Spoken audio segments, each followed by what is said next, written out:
All right. Okay. Charlie, if you want to go ahead and get started. All right. Good evening. My name is Charles Sindel. I'm chairperson of the Webster Groves Plan Commission. We are a 9-member board of citizens appointed by the city council to review development proposals and make recommendations to the city council regarding future development of the city. In addition to the members of the Plan Commission participating in person or via teleconference, we have a few other representatives of the city I would like to introduce. Councilmember Bliss, City Attorney Neil Bruntrager, who's not here right now. There he is. Planning and Development Director Mara Perry, Planner Danny Gendusa, and Denise Baleski, our recording secretary. I would like to welcome you all to tonight's meeting of the commission and take this opportunity to explain how we operate. As indicated in our agenda, we will begin the regular session of the meeting when we will hear new applications for rezoning or subdivisions. We will hear a staff report and the applicant will explain the proposal. We will then ask for comments from the public. At that time, anyone with an interest in the proposal may indicate to city staff that they have a question or would like to express their opinion by clicking on the raise hand feature on Zoom. To make sure that we accurately record your name, we ask that you identify your full name and address at the beginning of your comment. When you make your comments, we ask that you be as concise as possible and not repeat a point made by a previous speaker. We also ask that you limit your comments to 3 minutes. One person who is a spokesman for an organization may have 6 minutes to comment. After all citizens have spoken, the applicant will be asked to respond to any questions that have been raised during the hearing. When we have finished reviewing one proposal, we will move on to the next application. Comments concerning items not on the agenda should be made during the public comment section of the agenda near the beginning of the meeting. When we have completed the regular portion of the agenda, we will go into executive session. At that time, the commission will discuss the proposal and may decide to vote on the application or to postpone the decision. You are welcome to remain and listen to the discussion, but there will be no additional opportunity for public comment at that time. Tonight, we will vary from our standard procedures and go into executive session to vote on items on the agenda prior to going into our last hearing. Our recommendations are sent to the city council. In most cases, the city council will conduct a similar hearing and must enact an ordinance before the proposal is finally approved. If the Plan Commission takes a vote tonight, the city council will likely take up this issue at its first meeting next month. If you want information regarding our vote or the progress of the application, you may contact staff at City Hall. I'd ask the acting secretary to read the first item for tonight's regular meeting. Approval of minutes, July 12th, 2021. Any comments regarding the minutes of the meeting of July 12th? I had a question, I'm sorry. As far as the minutes, if I'm following here right.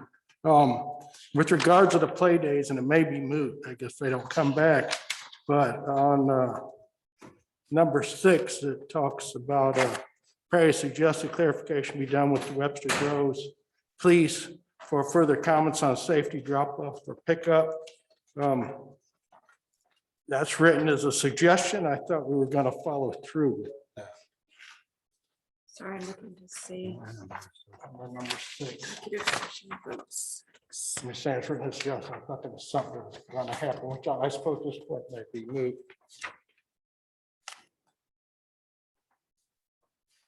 Just saying, Perry suggested this will be done.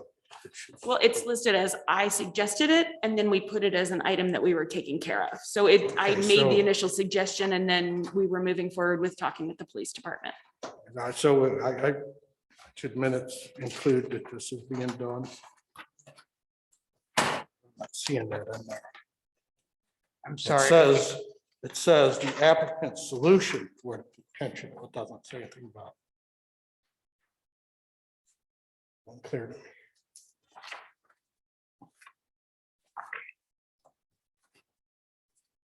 It says after that, Perry said they could hold the CUP open for a future vote after receiving comments from the police department. So we had in there, they had to Could. receive comments.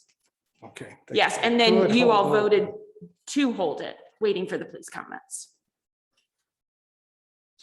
Such future vote applicant solution. Okay. So the intent is that that will happen. Yes, that is correct. And it's ongoing.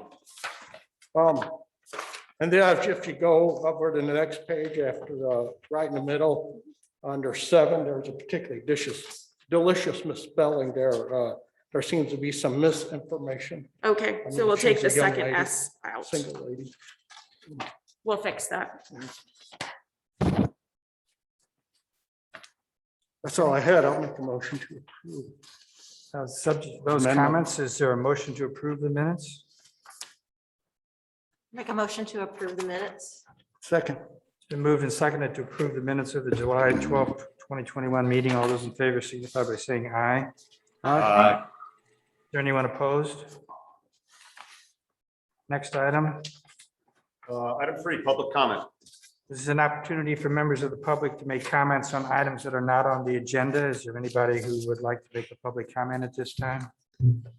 I don't see anybody. You see anybody on? There are no raised hands. All right. Public hearings.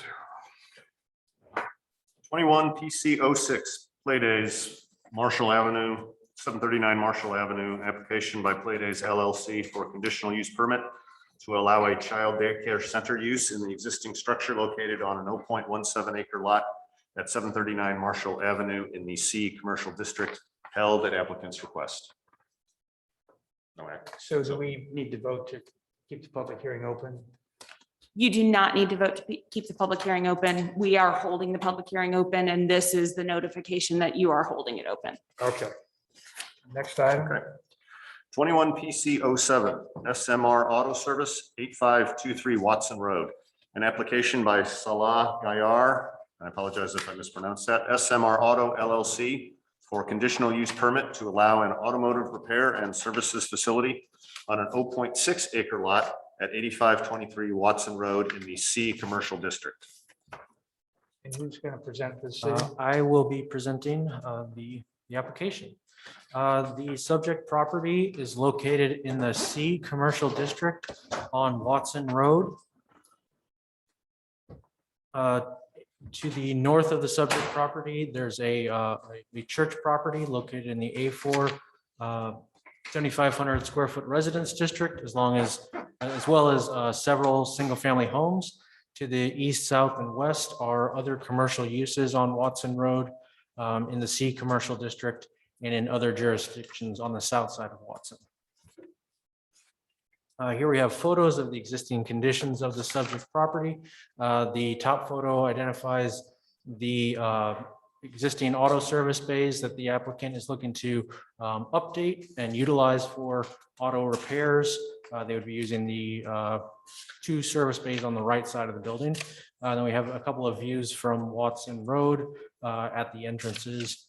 The lower right-hand photo shows the existing curb cut. The west curb cut is gated off as required in previous ordinances, and we'd be looking to maintain that gate for future uses. The subject property on Watson has been used for auto services or car lots since 1962. In 1961, a CUP was approved for public garage for auto repair. Then in 2015, another ordinance was approved for a CUP for a used car lot for 35 vehicles. There was to be limited auto detailing and car wash of only inventory vehicles. And at that time, auto repair and service was specifically not allowed at the property. Then in 2018, that CUP was transferred to the existing owner and the applicant, SMR Auto LLC, to continue the used car lot at this location. The 2017 comprehensive plan map identifies these properties along Watson for retail use. And staff has determined that a CUP for an automotive repair and services facility would be appropriate within this designation in the comprehensive plan. A auto repair and services use in the C district is a conditional use, so it requires a CUP that is regulated by section 53.173C. Per this section, the Council and Plan Commission shall determine whether the proposed use will not 1, substantially increase traffic hazards or congestion. 2, substantially increase fire hazards. 3, adversely affect the character of the neighborhood. 4, adversely affect the general welfare of the community. Or 5, overtax public utilities. If the Plan Commission finds that the applicant has not carried their burden of proof in any one of these items, the Plan Commission could vote to recommend against the proposal. The applicant is looking to add the automotive repair and services facility alongside their existing automobile dealership use. So they'd be looking to continue the dealership alongside the automotive repair. Their auto repair services would include standard items like tire repair and replacement, brake services, oil changes, that would be open to the public. This would take place in the 2 service bays on the right-hand side of the building in the photo. The third left one would remain as office space that they're utilizing. In 2018, this applicant was issued a CUP to allow for a used car lot that would have a maximum of 35 vehicles. Again, they were allowed to do limited car washing and detailing for only the inventory vehicles, and no vehicle repair or maintenance services for the public was to be allowed. So in order to allow this, they would need to get this CUP. If the Plan Commission were to vote to approve this expansion of their services, staff would recommend limiting their automotive repair services to only those similar to the basic tire repair, oil change, not allowing any type of heavy work, including auto painting or auto body. That all repairs would need to be done within the vehicle service bays and not in the parking lot. That there would be no outdoor storage of vehicle parts, equipment, or tires, except within designated parts and oil recycling containers that the applicant has identified they'll be installing on the property. That the applicant would utilize weekly removal of the parts and oil recycling containers. That no derelict, inoperable vehicles or vehicles in disrepair could be stored on the premises for more than 24 hours, and that no vehicle transport trucks would be utilized on the premises for the dropping off and picking up of their inventory vehicles. Looking at the access and circulation of the site, there are 2 existing curb cuts on Watson Road. There's no access from Old Watson Road, even though this is a double frontage lot. In the previous CUPs, it was required that the southwest curb cut would be blocked off with a gate to allow the additional parking spaces. Staff would recommend retaining this requirement. When a car comes to the property, they would either pull directly into the vehicle service bays, they pull into the parking lot to the left of the building, or pull around to the rear for additional employee parking and the location of the oil and waste containers. Staff would recommend not allowing stacking of more than 1 vehicle at a time in front of the service bays in order to prevent disruption and traffic backup onto Watson Road. And staff did identify that the existing one-way drive aisle does provide sufficient area for pickup of their waste containers in the rear. Looking at the parking for the proposed use, there are 46 existing parking spaces on the lot. In the previous ordinance for the dealership, 35 of those were dedicated to the dealership inventory vehicles. The applicant has identified that the proposed conversion would remove 8 parking spaces from the current lot. 5 of those would be in front of the service bays. 3 of them would be at the rear to allow for the new dumpster and waste removal containers. Staff looked at what the additional parking impacts of adding additional employees and uses and activity at the site. And it would, our parking code says that 17 spaces would be needed to be dedicated for customers and additional employees of the dealership and repair facilities. That would leave 21 parking spaces remaining for the dealership inventory. So staff would recommend, if Plan Commission recommends approval of the use, that we would set a lower limit on the number of vehicles they could have in their vehicle inventory at 21. And we would require the applicant to restripe their parking lot according to this updated parking plan. And we would require all vehicles to be legally parked. No vehicles would be allowed to be double parked. And no more than one vehicle could be temporarily stacked in front of the vehicle service bays. And no overnight storage of vehicles in front of the service bays. The existing ordinance, previous ordinance limited hours to Monday through Saturday, 9 a.m. to 7 p.m. If you do allow the expanded service, staff would recommend allowing Sunday hours as well.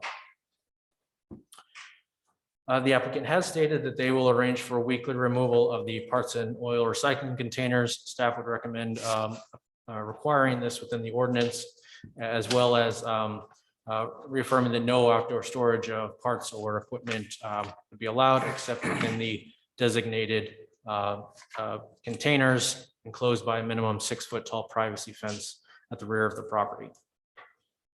Previous ordinances have required a 6-foot tall privacy fence along the north property line to create a visual barrier from the residential properties to the north across Old Watson.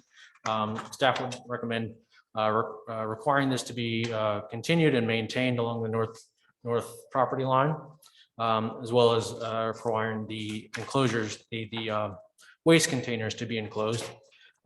Previous ordinances have also required 22 evergreen trees to be planted and maintained along the north property line. And staff would recommend continuing this requirement in any new ordinance. The applicant has not proposed any new exterior lighting. If they were to propose additional exterior lighting, they need to submit a lighting plan.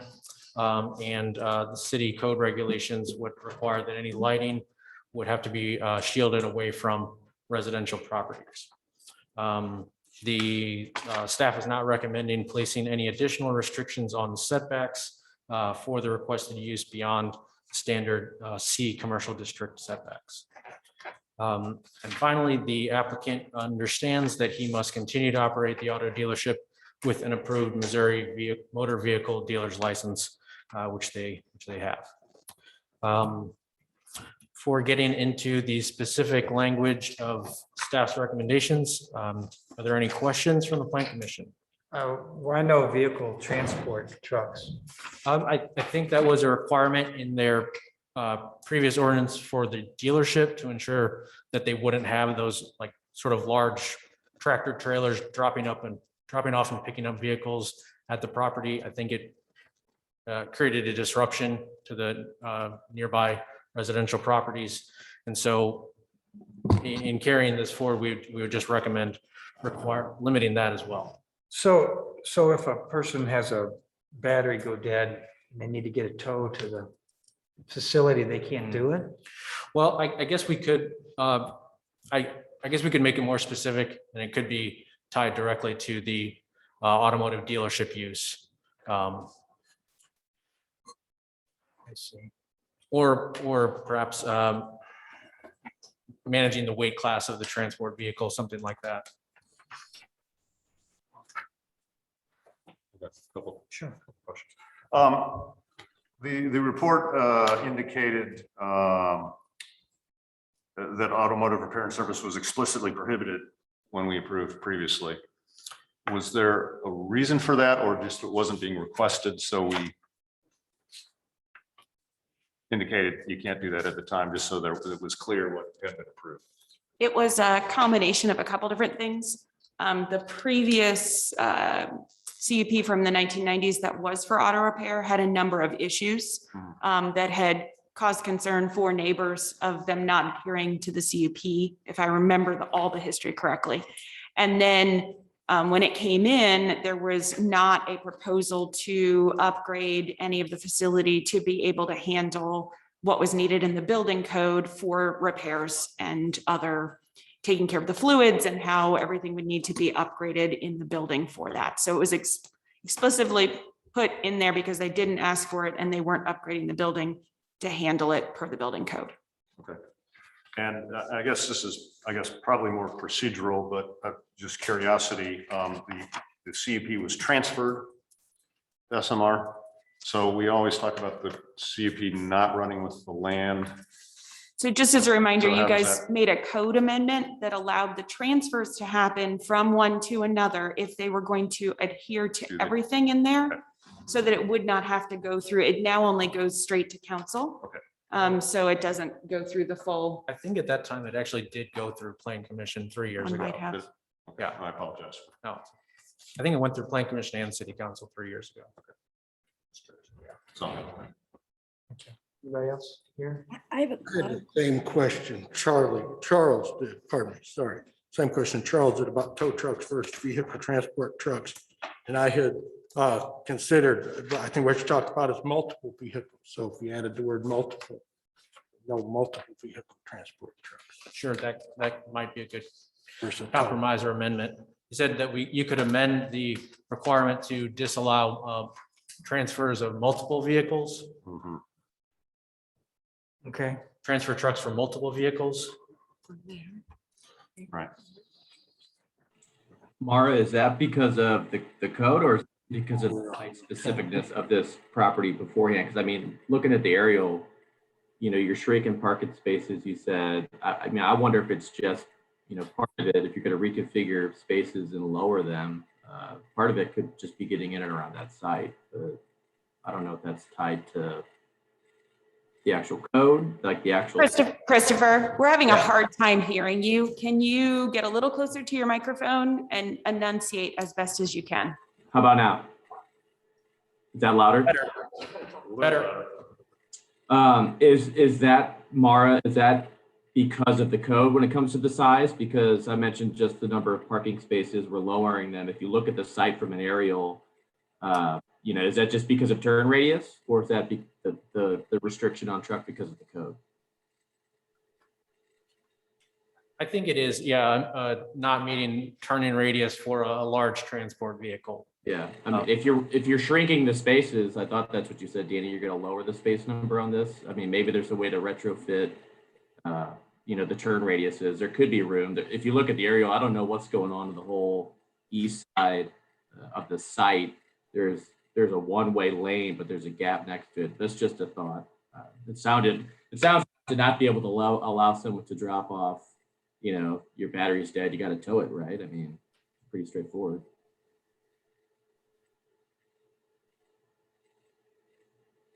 Were there any additional thoughts or questions? I just had one about oh, sorry, Annie, go ahead.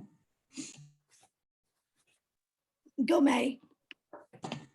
I had one question about the 22 evergreen trees. It's just really specific and wondered, I've seen a lot that those trees don't survive very well in this environment, and just wondered if there was something more general that we could put in there about just a plant barrier or something, instead of specifically saying 22 evergreen trees and then having to replace a dying tree that I believe isn't native. Sure, and I don't, to be honest with you, I don't remember the exact language, and if the recommended language in the ordinance does specifically say evergreen trees, but I know that I think in 2015, they were approved for a specific landscaping plan, and it required, site-proof landscaping, meaning a minimum height. But that could be amended to not specifically an evergreen tree. I can't remember the exact language. We could maybe return to that exact language from previously. But Maddie, I think you're just specifically saying the arborvitae, right? Maddie, is it Maddie or who was talking? Maddie. Annie? it was Yeah, Maddie. that was me. Yeah. Was your question specifically about the arborvitae? I guess I was just questioning the exact 22 evergreen, and just if that could be more general, just some kind of barrier. Just because I've seen that those trees die often and may have to be replaced. So yeah, I was just saying it was pretty specific, and wondered if it could just be some kind of general plant site barrier. Yeah, we could amend that language to state 22 arborvitae or evergreen trees. The specific is just simply to have a landscape visual barrier. And the 22 trees was what was met that requirement several years ago. But it's a year round intent as well. right? It's supposed to be year round, which is why it was evergreen, and it's also a very narrow space, so it can't have a tree that has a shape that grows on either the street side or the other side. So it was pretty specific because of the limitations and because of the year round buffer that was needed. Okay, thanks. Could we say something or something else that's approved by the arborist or something like that? Sure. It could be as approved on a landscape plan. Yeah. Okay. Anybody else? Okay, recommendations. So should the plan commission recommend approval of the conditional use permit, staff would recommend repealing the previous CUP in ordinance 9017 and replacing it with the following conditions. Number one, that all provisions of the city code shall apply, except as expressly modified in the ordinance, that approved uses shall include an automobile dealership use with a sales office and showroom and an automotive repair and services facility use. Pursuant to the automobile dealership use, the total inventory of for sale or for lease vehicles which may be stored on the subject property shall not exceed 21 vehicles. Number four, that accessory to the primary use of an automobile dealership, car washes and detailing may occur on the premises and should be limited to inventory vehicles only. Number five, pursuant to the automotive repair and services facility use, automotive repair activities shall be limited to those similar in nature and impact to tire repair and replacement, brake service, oil changes, alternator replacement, etc. Painting and auto body work shall not be allowed. All automotive repair and service activities should be completed within the two proposed vehicle service bays and not on the subject property parking lot. Number six, that a minimum of 38 off-street parking spaces shall be maintained. All vehicles shall be parked and stored in legal striped parking spaces in accordance with the applicant's site plan and shall not be double parked. Number seven, no more than one vehicle may be temporarily stacked in front of each of the two auto service bays. Vehicles may not be stored overnight in front of the two active vehicle service bays. Number eight, no vehicle transport trucks shall be allowed on the premises. Number nine, no derelict or inoperable vehicle or vehicle with extensive collision damage shall be stored on the premises for more than 24 hours. Number 10, hours of operation shall not exceed 9 a.m. to 7 p.m. daily. Number 11, a minimum 6-foot tall privacy or shadow box fence shall be maintained along the entire north property line of approximately 194 linear feet. Number 12, a minimum 6-foot tall site-proof enclosure shall be maintained around the dumpster and parts and oil recycling containers in the northeast corner of the lot. Number 13, no outdoor storage of vehicle parts, equipment, or tires shall be allowed except within the designated parts and oil recycling containers. Number 14, there should be weekly waste removal of the parts and oil recycling containers. Number 15, a row of 22 evergreen trees shall be maintained as a buffer to the residential properties to the north. The row of evergreen trees shall be extended along the entire north property line. All new or replacement trees shall have a minimum height of 6 feet and shall be properly maintained. Number 16, a gate preventing ingress or egress at the southwest entrance to the site shall be maintained and shall be subject to review and approval by the Department of Planning and Development. Number 17, any pole mounted and wall mounted lighting shall be shielded from residential properties to the north. Number 18, no outside amplified speakers shall be allowed on the premises. Number 19, the applicant shall be responsible for pickup of all litter on their property and litter generated from their facility onto adjacent properties and rights of way. Number 20, prior to an issuance of a certificate of occupancy, the applicant must have obtained a Missouri motor vehicle dealer's license. And number 21, the CUP is personal to the applicant and shall not run with the land. And I believe the applicant is on Zoom. Is here or is on Zoom? They I will Is the check to see- applicant here? There.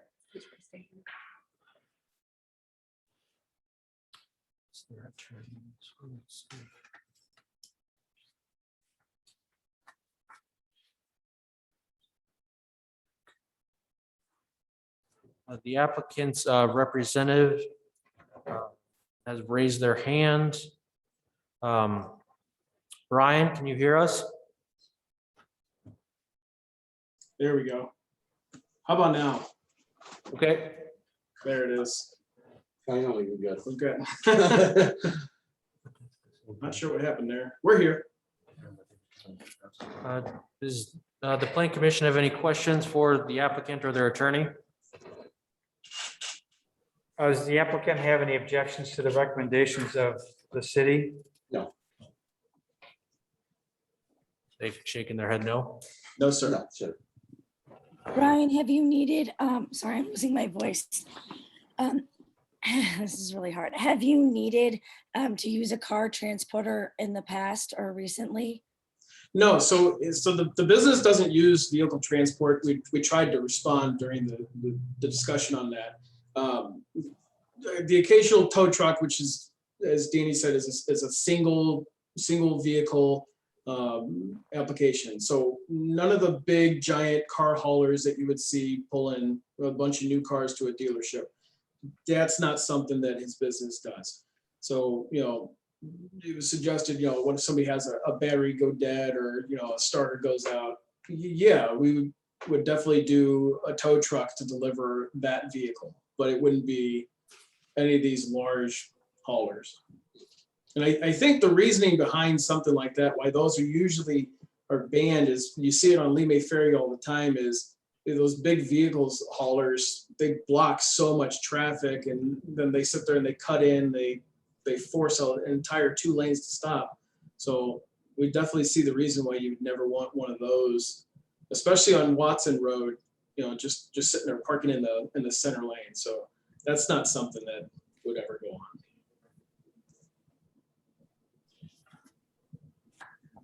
Anybody have any questions? Any other questions? And as far as the evergreens, if I may cut in, there was a question about the why specifically evergreens. It's, as you said, it's year round.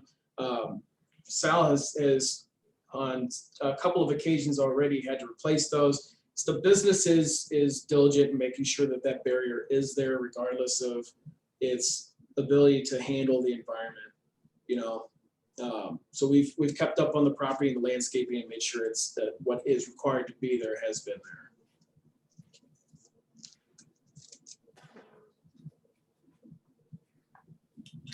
Does the layout of parking seem reasonable? To me, it does. I mean, Okay. yeah. Does the layout of the parking lot seem reasonable to you? Yeah.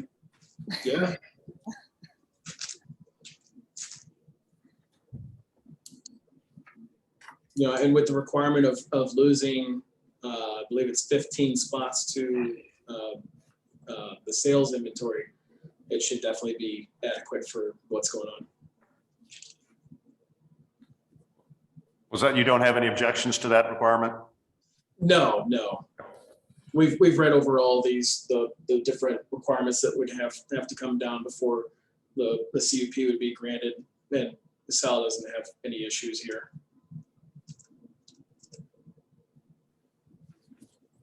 Anybody else? Is there anybody from the public who wants to make comments? If there's anyone on Zoom that would like to make a public comment, please raise your hand.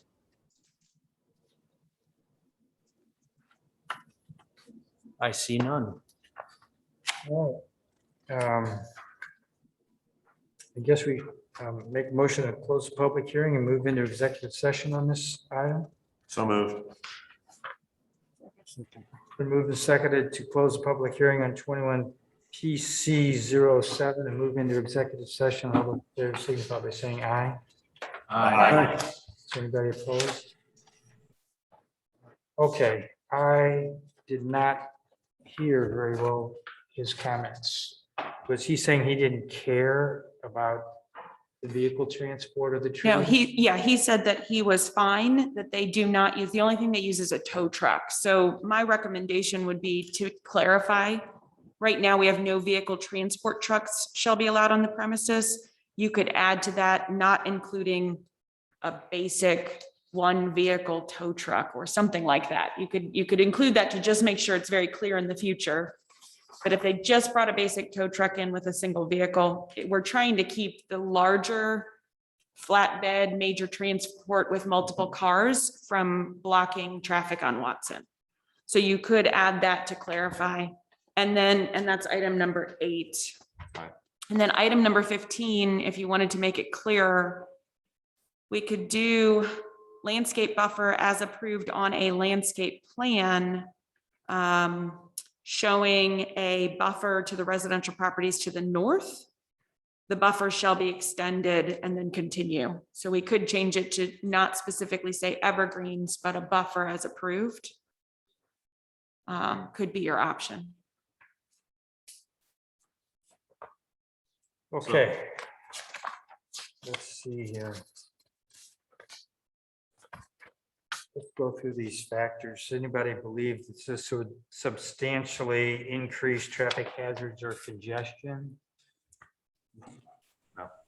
No. No, Substantially increase fire hazards, no, No, adversely affect the character of the neighborhood, no, no, adversely affect the general welfare of the community, no, No. overtax public utilities. no. Does anybody else have anything they wish to say about this application? I mean, I think it was Mike's comment to just say no multi-vehicle for number 8. No No multi-vehicle multi-vehicle transport? Transport trucks. Okay, And we can craft some language on 15. I think the applicant's fine with what he's doing, but if we want to open it up a little bit, it's on the on evergreen. the evergreens. Can you craft some language for that, Laura? That would indicate that they could do other than evergreens? So what I'd recommend is landscape buffer as approved on a landscape plan, including a buffer to the residential properties to the north. The buffer shall be extended along the entire north property line, and then leave the last sentence in there too, that they have a minimum height of 6 feet. All right, is there a motion to approve? This is 21 PC 07 with staff recommendations as amended? So moved. second, It's been seconded to approve 21 PC 07 with staff recommendations as amended. All those in favor signify by saying aye. aye, All those opposed? Let's see here. Jeff, how did you vote? Yes. Michael, Yes, Maddie, Yes, Tony? Yes. Christopher? aye, Is Scott here? He's on. Oh, Scott? Aye. Annie? Hi. And the chair voted yes. So that's been approved. Now we're going to move back into public session. A motion to move back to public hearings. A motion to move back to the public hearing. second, All those in favor of returning to public hearing signify by saying aye. aye, Aye. Next item on the agenda, Oh, that's me. that's you. Public hearing 21 PC 04 Douglas Hill. An application by SG Collaborative LLC for a change of zoning from A4 7,500 square foot residence district, B1 multiple family district, E industrial district, and PC plan commercial district to PC plan commercial district on an approximately 15.1 acre tract of land located at the following addresses: 51 Lincoln Avenue, 62 Lincoln Avenue, 41 North Gore, 51 North Gore, 61 North Gore, 65 North Gore, 69 North Gore, 79 North Gore, 40 North Rock Hill Road, 200 Sherman Place, 201 Sherman Place, 203 Sherman, 205 Sherman, 207 Sherman, 200 West Kirkham Avenue, 204 West Kirkham, 234 West Kirkham, 240 West Kirkham, 242 West Kirkham, 320 West Kirkham, 340 West Kirkham, 107 West Pacific Avenue, 109 West Pacific, 111 West Pacific, 115 West Pacific, 125 West Pacific, 147 West Pacific, 207 West Pacific, 209 West Pacific, 211 West Pacific, 227 West Pacific, 315 West Pacific, 325 West Pacific, and 341 West Pacific. So I wanted to quickly just make sure that it's in the record. I believe Scott is leaving, so you will be down to 7 members this evening of your full 9. And we'll move on to continue the public hearing. So staff wanted to do a quick reminder of where we were in regards to what we've done thus far. So we started by opening the public hearing on June 7th, and we kind of did things in a slightly different way than we normally do. We had already received so much public comment, and a lot of it was questions regarding what we would be presenting and reviewing. So we moved some of the public comment up, and we spent a number of hours going through and reading that public comment at that time because we were virtual only. Didn't have the ability for anyone to come into City Hall. So we worked on that, and then we continued and kept the public hearing open. We did talk through the process for rezoning and how that process worked to try to clarify for the public. At the next meeting that we continued on July 12th, the applicant made a presentation, and the Plan Commission asked some questions of the applicant based on that presentation, but also based on the submittal and the early staff analysis. The timing that it took for that led us to do a brief, I say brief, it was almost 30 minutes, analysis review of what staff had initially had in the Plan Commission report. We did not go into detail in our analysis, and there were still a number of items that were left outstanding that we wanted to have from the applicant and then further information. We did keep the hearing open until tonight's date. So for tonight, the focus is going to be, we're going to go into more detail about the zoning analysis. We're going to see what other additional information we might still need. Some of the applicant's information came pretty late towards the timing of when we were submitting our packets. So much of that still does need to be reviewed by various departments that have not been able to review those. So because of that, we will not have a full analysis on some of those items, and we'll need to further continue those to a future date. We have, and we'll see where we get along in the meeting. We've received a number of public comments. We had held public comment at the last meeting. We were holding it to this meeting so that we could have the ability for the public to see what the applicant was presenting, as well as staff's analysis. We do have quite a number of comments, and I know that the city overall has moved to, that we are only sort of taking actual comment of people standing before us, as well as coming in on Zoom for the city council meeting because of the length of time that it takes to go through everything. We had not made that policy as of yet, and so I want you all to make a determination on how you want to move forward with that. If we do read them, they would be a maximum of 3 minutes each. Do know, for anyone who sent anything in, everything that is sent in is being forwarded to the Plan Commission for their review. It's becoming a part of the formal record. And then we will be generating a full one document that will include all public comment that we've had, as well as all the ones that we've generated into a spreadsheet to make it easier to track. I believe the understanding is that the Plan Commission is going to take the policy that they've done in the past, which is that once someone has already spoken or had their 3 minutes, they can submit additional written information, but they cannot speak again.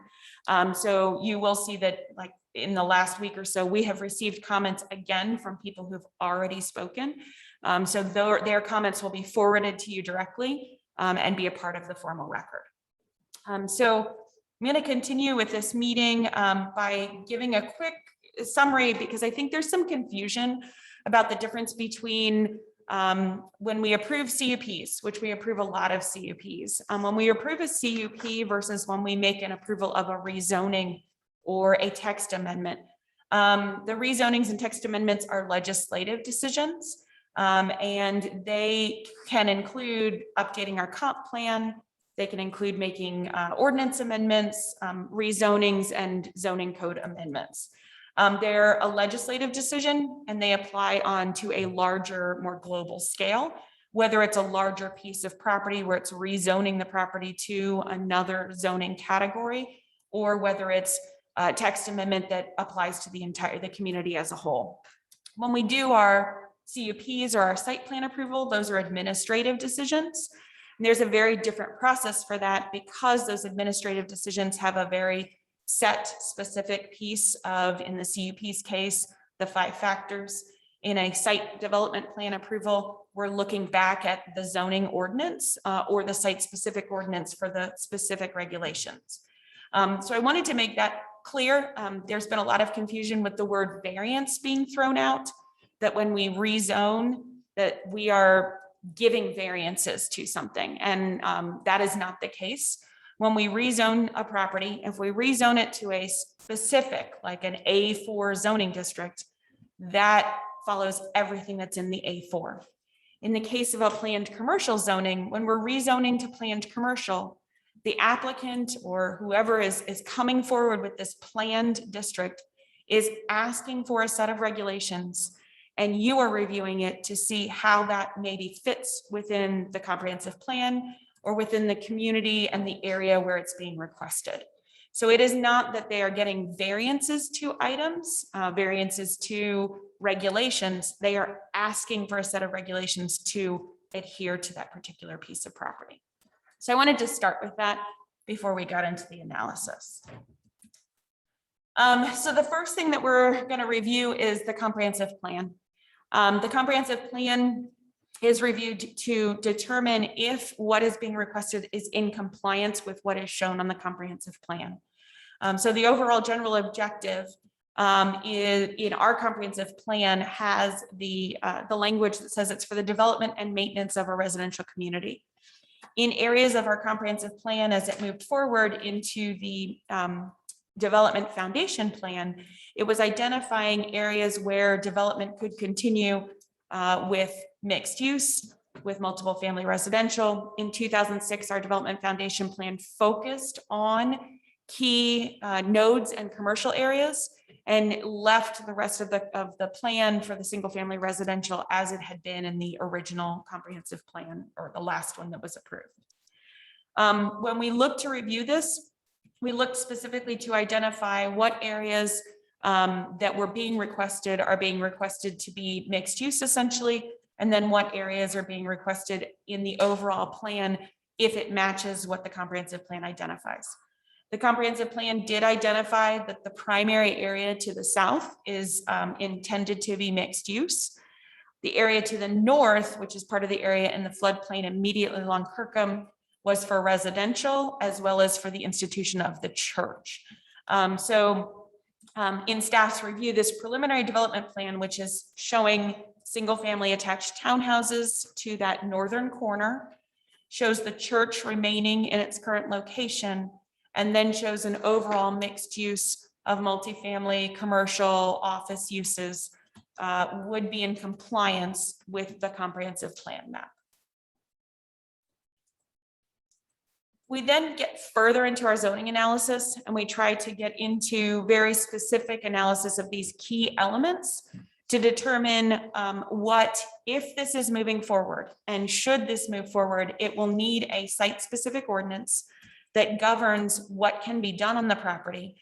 And that would be what you would review as each development plan for each phase of the project comes before you. So what we've done here is we have identified in your packets, we had an analysis in our staff report with some outstanding issues we were still reviewing. And then we had a 6-page or so first take at what we think you would want in your regulations. That helps us look at both as we are analyzing it and putting in what the regulations are that we think might need to be in an ordinance, helps you make some determinations on whether you feel that Analysis covers everything to make some determinations on whether this rezoning is something to move forward as it has been proposed, or whether other additional regulations might need to be in place should it move forward with a recommendation to the council. So the first thing I'm going to go through is uses. In the application from the applicants, they had put in a series of uses that they had requested. They had requested them as permitted uses. In the planned commercial district, you can ask for all uses from either the C or D district. And then you can ask for those. They might currently be conditional in one of those districts. You can ask for them to be permitted, or something can be made accessory. So what staff did is they put a chart together in your report that shows what it is in the C district, whether it's permitted, conditional, or accessory, what it's in the D district, and then what the request was that they were making for this PC planned commercial district. And then when we analyze it, we looked at some things that we thought were important, potentially to change or amend based on what we saw in their preliminary plan and what we believed as staff that they were attempting to accomplish as part of this overall development. Sorry, Yes. sorry, if it says it's a conditional use, we can change it. What happens if, can we go the other way? Yes, you can go the other way too. Yep, you can go either way. You can, it's crafting what the regulations are going to be for this specific district, which is how the PC planned commercial gets established. So yes, you could change it from permitted to conditional. You can change it from conditional to permitted. You can make something accessory if it's something that isn't necessarily something you want as a primary use, but might fall under something accessory to another use. So I'm going to start with the residential uses. They had initially asked for a series of residential uses, but because of the way that our code is established, 2-family dwellings are very specifically were in and are in, with some limitations, the A4. And although the C district allows you to have them, the way that the development plan has been established, we do not see any 2-family structures being proposed. There's multiple family structures being proposed. There's single-family dwellings attached being proposed. There aren't any 2-family structures that are not connected to other structures. A bed and breakfast facility is very specific, where you lease out just a small portion of your structure to be a bed and breakfast facility. And again, due to the limitations of these multifamily buildings, we do not let people rent out their entire unit. So we wanted to remove bed and breakfast facility from the uses. So those were a couple of our initial staff recommendations for the residential use group. Then as we got into the civic uses and the public recreational uses, you'll see that there was an additional attachment from the applicant with some additional questions as to why we had made some of the recommendations that we had in the chart. So I wanted to define, we had continued, or we had changed the banquet facility to be a conditional use. It was being asked for as a permitted use. Typically a banquet facility, if you have a restaurant that has a single room or a space that maybe could be rented out to a larger group, that's accessory to the restaurant. When you have a banquet facility, that is very specific to very large groups coming in for very specific periods of time. And staff feels that an overall parking analysis would need to be addressed because it does require sort of larger groups on shorter, intense periods of time.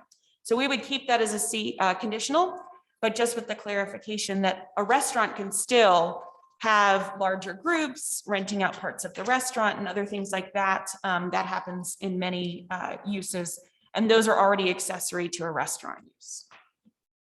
We had also, and there weren't questions on some of these, we'd also removed a couple other uses that didn't seem to make sense. Adult daycare home, again, same sort of thing. You've got running a business out of a home that needed to be, for adult daycare.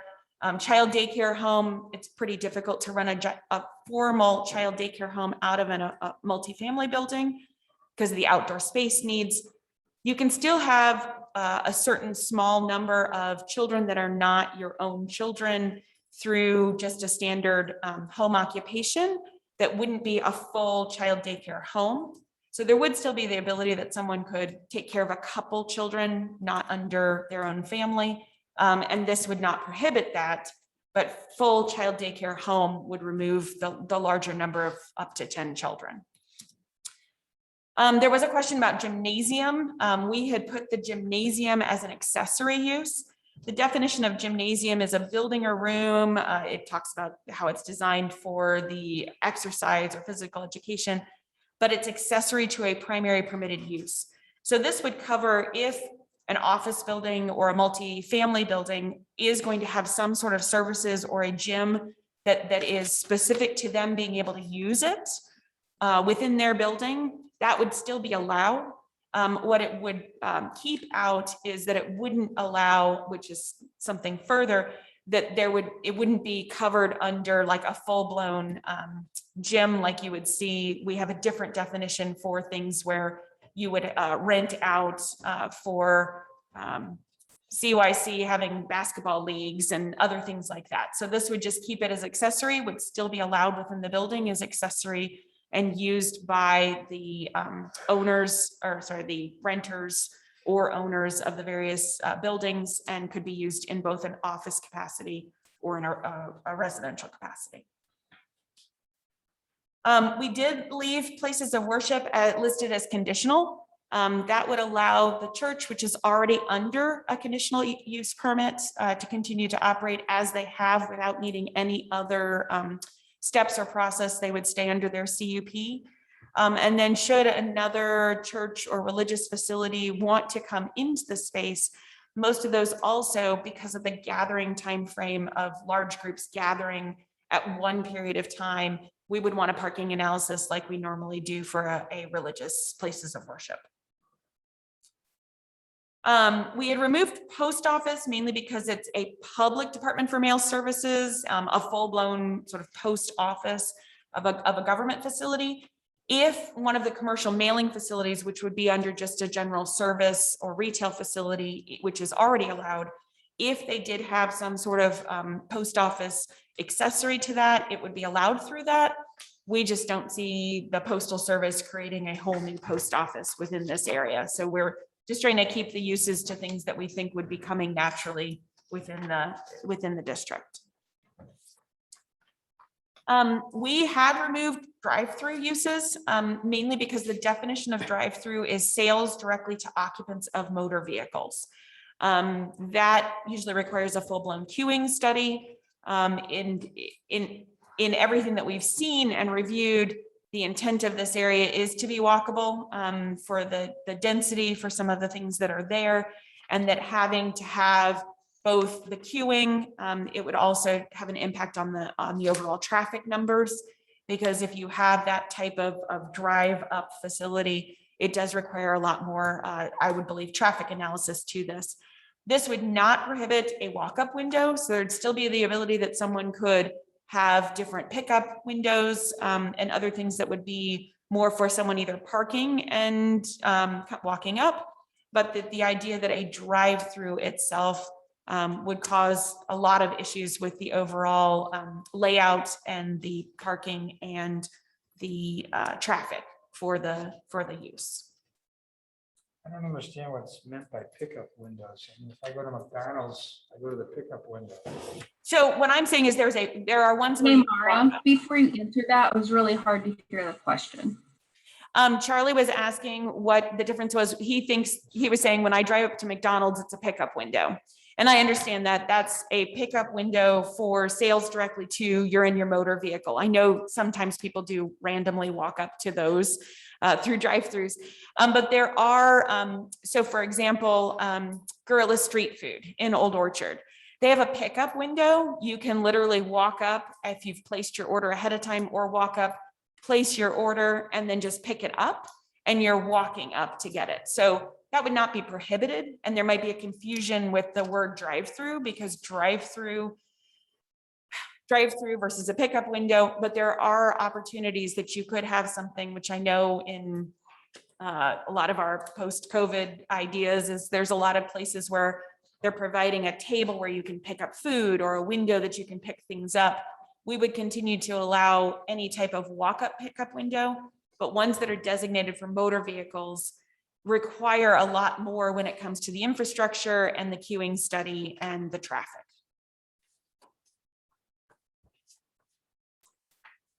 And then, so our initial draft recommendations, and I'm going to end each section with what I would call our initial draft recommendations.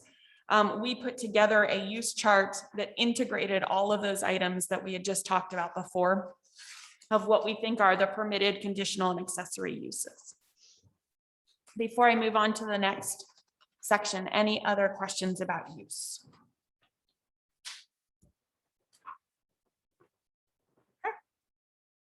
So the next section is related to parking. We always review everything related to any type of uses that are requested against what the parking requirements would be. Helps us establish and determine if a particular piece of property can handle the overall amount of parking that might be necessary. So we had looked initially at what was being proposed. We had some questions and some concerns because we couldn't completely see how the overall parking might be met in order to determine if there were any reductions that would be needed for the idea of shared parking. So many times in larger mixed use developments, parking is not needed at the full capacity because people who are living there drive away at one point in time during the day when others are coming to the area and vice versa. So our initial staff analysis was we might need more information to determine if a reduction might be warranted. When we first ran all the parking numbers, we ran the numbers specifically based on the mix that we saw in the plan. And then based on that mix in the plan, we looked at, well, what would happen if certain elements or uses that were in the use chart that we just reviewed might come into play. So one of the items is that there is a hotel use, and we did look at what the regulations would need to be and whether that might need to lower the amount of residential units and what number would that be? Was it an exact 1-for-1 or was it going to be something different than that based on the parking? So our overall chart analyzed that based on this mix of uses, which does have some flexibility because the retail and office uses have similar parking requirements, but that 1,657 parking spaces were needed. In talking with the applicant, even though there is a possibility that you could do some sort of reductions for the mixed use, they are not requesting a parking reduction. They are stating that they will meet the full amount of parking that's required per the code. As each building gets built, we had talked about the idea that you did need to have that full amount of parking at that time as each phase would get constructed. So in our initial draft recommendations, and again, I want to remind everybody, we just started putting these in so that you could help determine if there was any more information that you needed from the applicants or from staff to review. But our first initial draft recommendations would be that we would put in specifically that the parking for each permitted and conditional use is going to be met with a combination of off-street and on-street parking within the district, because we do have quite a bit of on-street parking that's going to be in a private street. So adding up and counting both the off-street and the on-street, which normally we do off-street only, but because the overall development is going to be a private street, that they'd be able to count some of the on-street spaces, but only within the development, not anything outside the development. No site development plan shall be approved, which will result in parking provided at less than the required amount set forth in the code. So when a site plan for each phase would come to the Plan Commission, we would need to identify that it was meeting all the parking requirements because the ordinance would require that. We added some additional information about construction parking because many times with larger projects like this, trying to ensure that there is construction parking in the early phases is a lot easier. As you get further along, it will be a little bit more difficult to ensure that there's the construction parking available that is not spilling out into surrounding streets in the community. So we added in off-street stabilized construction parking for the employees, washdown station for construction vehicles, entering and leaving the site is provided. All streets surrounding the development and any street used for construction access is supposed to be clean throughout the day and keep the roads clear of mud and debris. Some of this is in the building code, but we wanted to make sure that some elements of this were even enforced even more through the ordinance. We also had started putting in, we recently, as the Plan Commission, you updated the bike requirements. And they seemed really reasonable when we were running the numbers for really small developments, but when you add up a development this large, the amount of bike spaces was exponentially huge. So I think reducing that, still requiring it, but reducing it to a certain amount might make some sense. So we were going to run some numbers. I think we had initially run, Danny, if you'll remember with me, I think we'd initially run it and it was something like 200 bike parking spaces, which we felt was pretty unnecessary. So we would want to cap 1% of the required numbers. When you're looking at smaller developments, it made a lot of sense. It was 2 or 3 bike parking spaces per development. So we would want to look at that carefully. Any other questions related to parking before I move on? Yeah, so we had this discussion last time, but there's 6,000 feet shown for restaurant. Applicants said, well, it'll probably be more than that. But so the total number of spaces you're recommending now is kind of based on those initial numbers. But whatever comes in incrementally will be judged based on whatever is specific to that phase with the parking provided in that phase. That is correct. So the number of spaces provided really it's a metric that we know it could be met, but will be refined as we move through. Yes, so it would be refined as each structure came in for review. So if it came in and they're initially building for a restaurant of 3,000 square feet and 3 retail spaces at 4,000 square feet, and then the upper floors are multifamily units, we would analyze and confirm that it all met the current code. And we did recently update the code to match all of our uses. So it will be very specific to that without any additional reductions. What happens if it doesn't meet the code? Then there's two options. One is you don't approve the site development plan and they come back with something that meets the code. There is a section in the zoning ordinance that allows them to either one, come back to the Plan Commission and try to ask for a reduction in the parking, because there's still a section of the code that allows any rezoning to come back to you with a full parking analysis to identify that they don't need to meet the full requirements, and then it would go back through you. There's also another section, if I remember correctly, and I don't have it right off the top of my head, but it does allow you, if it doesn't meet the code, to send it to City Council, and City Council can make a determination. So there are still some opportunities for them to do stuff, but initially this would be the one that would say you must meet the basic parking in the code. Okay.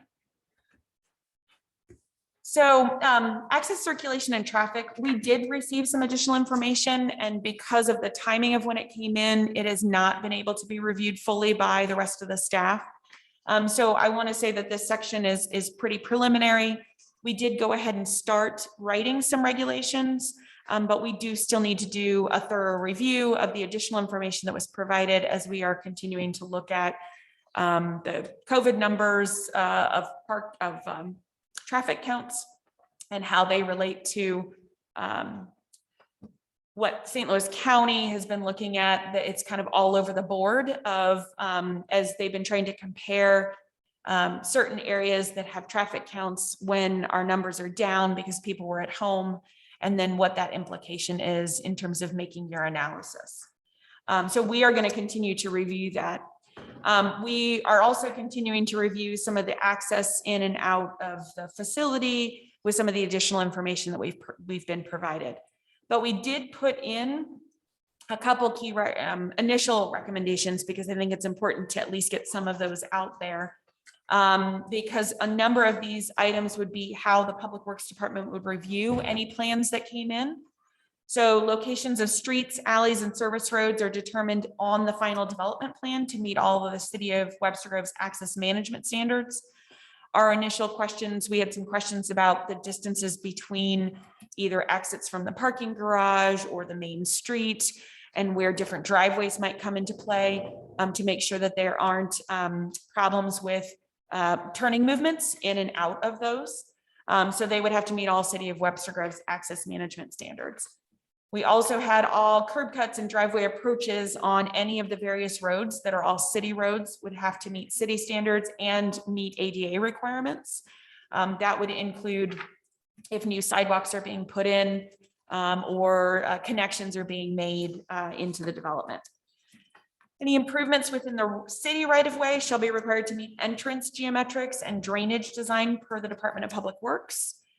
And then we had put in loading docks, overhead doors, service entries will be permitted only on the side or rear of the tenant space, with the exception of designated on-street delivery or loading areas. Again, as approved on the site development plan, trying to keep the focus. I know it's difficult in our older areas. I know in Old Webster, there are sometimes you go in there and every restaurant is being delivered with a delivery truck. And they're all on our main street because we just don't have that capacity. We want to think ahead of time for that ability to try to keep all that service off of our main area and onto the side or the rear of the structures. I'm going to briefly go through things related to street. Mayor? Yep. I'm sorry, could you back up? Yep. I did have a couple questions on that in particular. The private street, that Center Street's a private street. Would there be city guides for things like the drainage design, the entrance geometrics for that? Should they be mentioned in there? So I see is A. So just as a reminder, this is a very, very, very early draft. We still have a lot more information to be provided.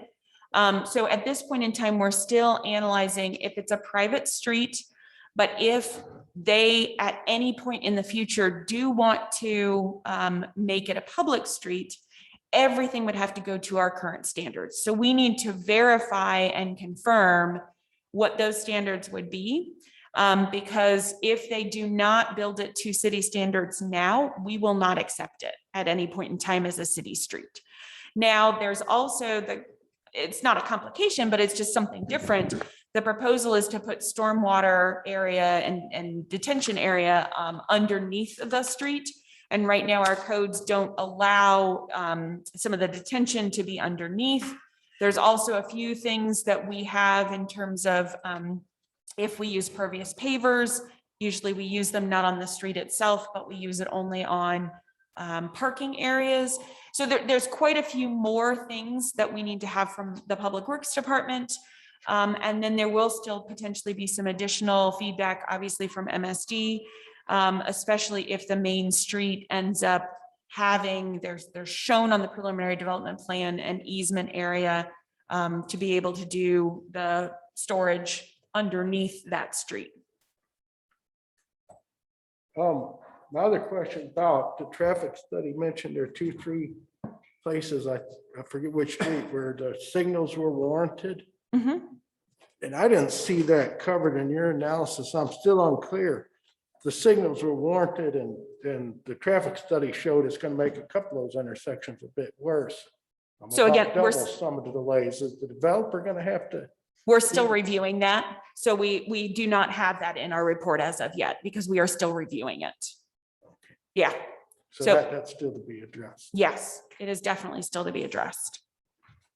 Yeah, Thank there are still some sections that we are still getting additional information on and staff is still reviewing some of the key factors, which includes the traffic study. Then I guess my last question, as far as the, you had a different part of recommendations I noted about easements later on, like. Yes, Street that easements? that should be in that'll be in the section related to the subdivision. When I get to my PowerPoint, it'll be in the subdivision. Number plat 21 in your regulations. recommendations, but I reference in there, I didn't see anything referenced to streets. The private streets would be an easement. That would be a part of the subdivision plat. So as they are platting the subdivision, they will plat it as a private street. So that'll be part of the subdivision requirements. That was further down in the ordinance, draft ordinance regulations. The way our subdivision ordinance works, it has a section that talks about needing to, so you would dedicate it as a private street on the plat, and you would dedicate all your easements on that plat. And so that would all be done simultaneously. They could do it while they are consolidating lots. And then they would have to, if they split various lots off at any point in the future, continue to maintain all the easements that were established on the original subdivision plat. So you're differentiating a public easement for public use, like a water line, from the street easement, which is for private. That's typically where it is established. And that's usually where when like in other subdivisions within Webster, when someone has a private street and they come back to the city saying, well, I know it's been a private street for the last 50 years, but we want you to take it over now. We go look at the language where it was dedicated as a public street or a private street. And then if it doesn't meet the current requirements, the city can't take it on. So it is usually established on the plat, whether it's a public or private street. Thank you. Okay, thank you. And yes, this section, we still have quite a bit that we're working on. So I'm going to get into stream buffer protection, but it's also a little bit related to just overall, there's so many overlapping elements with stormwater. So we have stormwater, we have stream buffer, and we're dealing with Army Corps of Engineers, MSD. So there's quite a few overlapping agencies that all will have jurisdiction over this particular area. So our review establishes, and this is where the word variance does come into play. The ordinance or the chapters within the stream buffer protection in our code do say that someone can request a variance, but that variance procedure requires specific permits from the Army Corps of Engineers and the Missouri Department of Natural Resources. That would be something that you wouldn't specifically approve, or the council wouldn't approve as a recommendation. It would be something that they would go through a process later, if they were going to do that, to get specific approvals through a set of permits. So if anything, we would put into the governing ordinance that they would be required to have these specific permits should they wish to not meet the stream buffer requirements. And that is a process that's been in the code and allows any development, whether it's a rezoning or not, to be able to go through that process. So one of the things that we looked at pretty carefully was trying to look at the idea of what would we need in here for storm water recommendations. Again, there's this overlap with FEMA. What would we need in here for other recommendations, which I'll get to in a moment. So I'm going to start with stormwater. We wanted to make sure that it identified that any detention, retention, or other stormwater quantity or quality management are provided as required by the City of Webster Grove's codes. Now, just as a reminder, we are a co-permittee of MSD's program. We adopted codes that require that the codes are pretty similar and have been adopted by other communities that are also co-permittees. So we do have a set of regulations on the books for stormwater as the City of Webster Groves. A project of this magnitude and size is still going to go through MSD because of the acreage and because of the type of building. So even though we are putting this in here because we want to make sure that we're also reviewing it, it will need to go through all these other steps.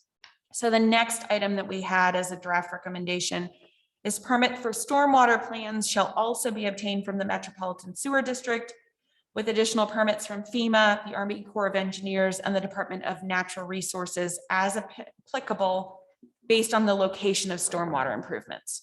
So some of the improvements are not in the floodplain. There are some proposals for how stormwater would be addressed up on the southern portion, which is up at a higher elevation.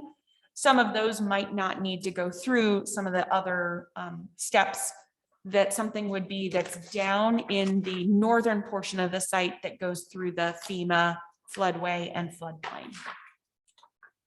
We added a couple other recommendations. The site shall provide for the positive drainage of stormwater. It shall be discharged at an adequate natural discharge point or connected to an adequate pipe system.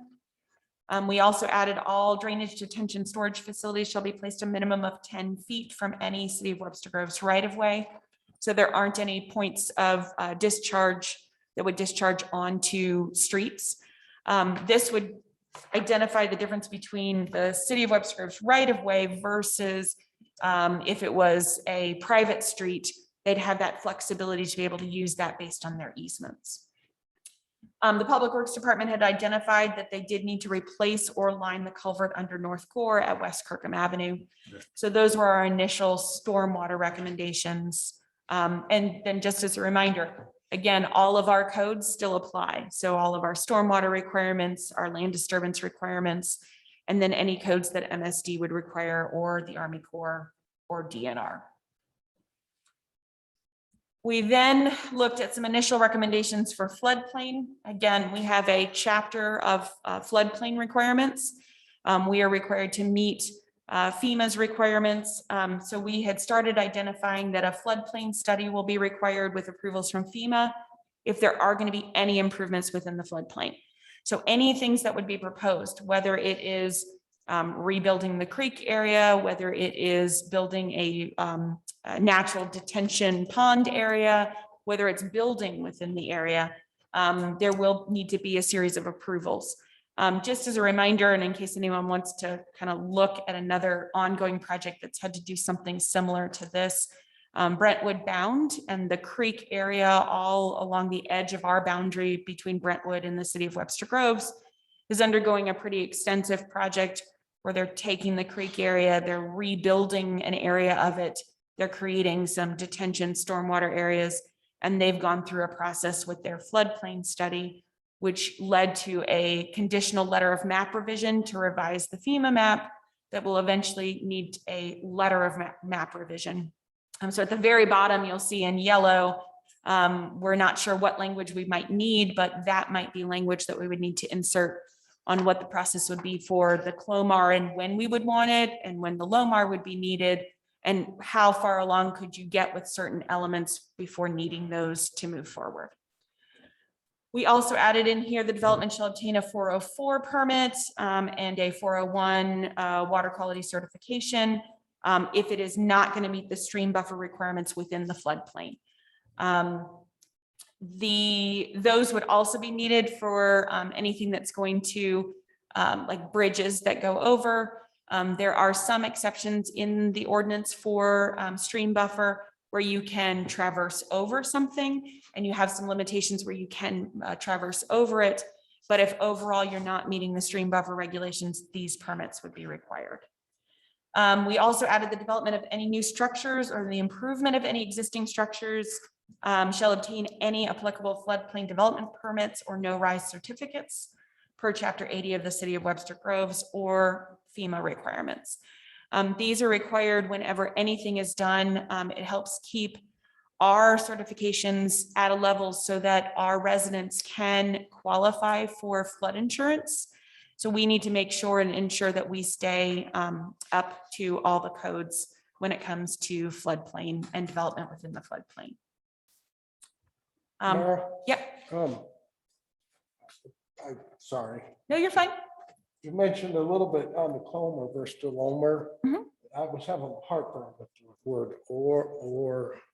Oh, I only put or, I'm just meaning that was just a placeholder that we might need specific language that would say, we don't necessarily need specific language that says, this is when you get the CLOMAR. We might only need specific language when we get the LOMAR.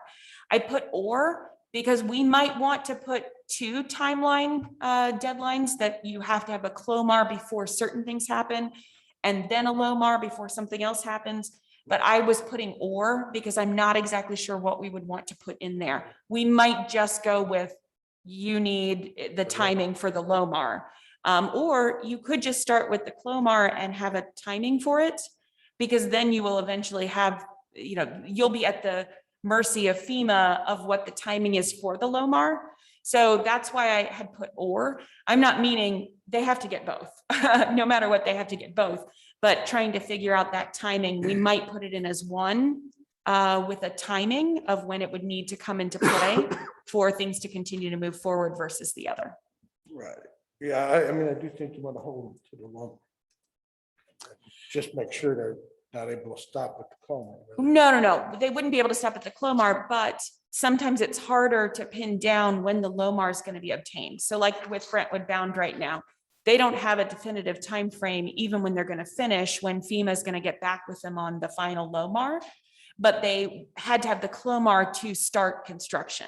So knowing that timing, there might be something different we would put in the regulations. But you could still require them over at some point.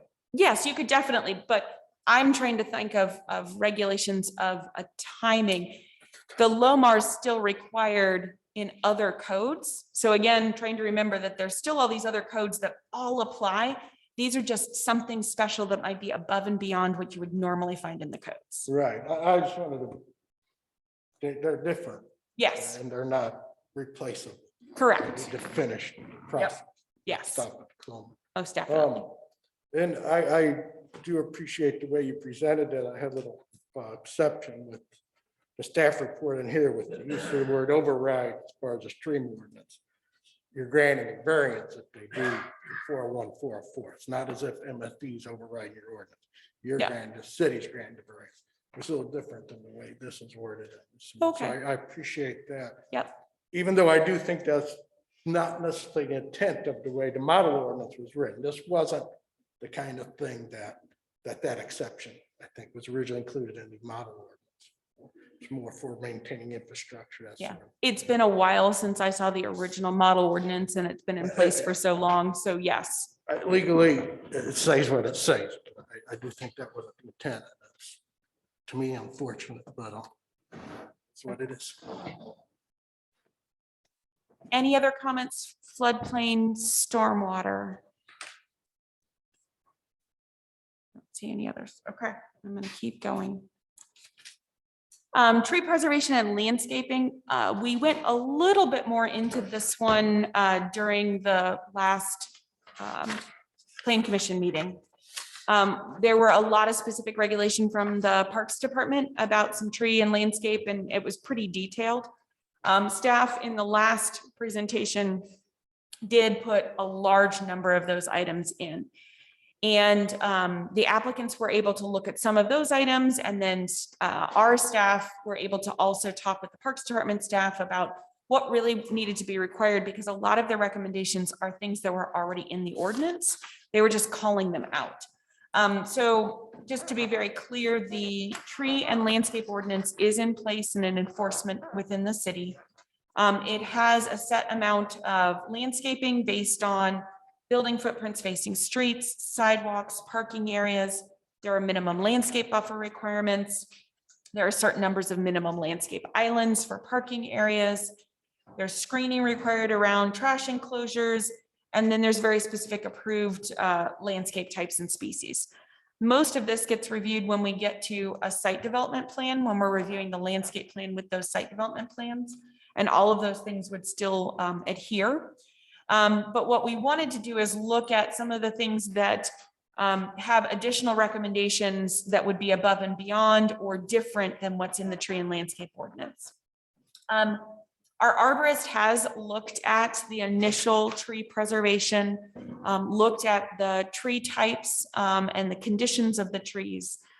She does believe that there is a chance that there are quite a few that would not do very well or are already declining. So she was looking at the idea that she believes, and it's in the code, that if they wanted to apply for special conditions to not maintain that minimum 30% of tree canopy, that it would be reviewed with a full final tree preservation plan to identify and look at those trees more specifically. But she didn't think that it was something that couldn't be put in here.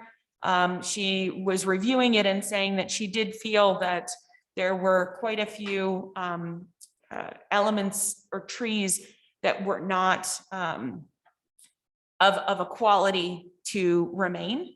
and that there could be special conditions approved, but that she wouldn't approve it at the early stage right away, that they'd want a further analysis as the project comes in and to look very specifically at the tree preservation plan. They also had in there, we have a tree replacement as required per the code. It's not been specific in there, but this is how it's been applied. That, for example, if they are required to plant back 200 caliper inches into the project, those 200 caliper inches can count for all the street trees that are required per the code. There's a certain distance of street length that requires a tree for every distance of, say, 50 feet requires a street tree. Any landscape areas that the tree replacement can be counted in new trees throughout the development and wouldn't have to go all in one specific location. She also had suggested the replacement inches that can't be met on the site will be determined with special conditions during the tree preservation approval process. We have in the code that once you get over a certain acreage size, which is large, but not even remotely close to this size and scale, that it gets capped off at a certain amount. There's some recommendations that should the tree inch caliper number get to a certain point, that it would be recommended that possibly additional special conditions for replacement inches be addressed. It is encouraged, it's not required, but it's encouraged that the street trees within the development be installed with silva cells. It'll increase the lifespan of the trees. It helps to protect the root ball, keeps it from causing some issues with the street system. So there was a recommendation and that it would be encouraged. There were also some parks recommendations, which are a little bit different from the tree and landscape ordinance. The Parks Department did want to put in that they would like the existing sculpture park to not be redeveloped, but that it can be expanded and connected into the new development. They also were requesting a maintenance easement provided for the sculpture park.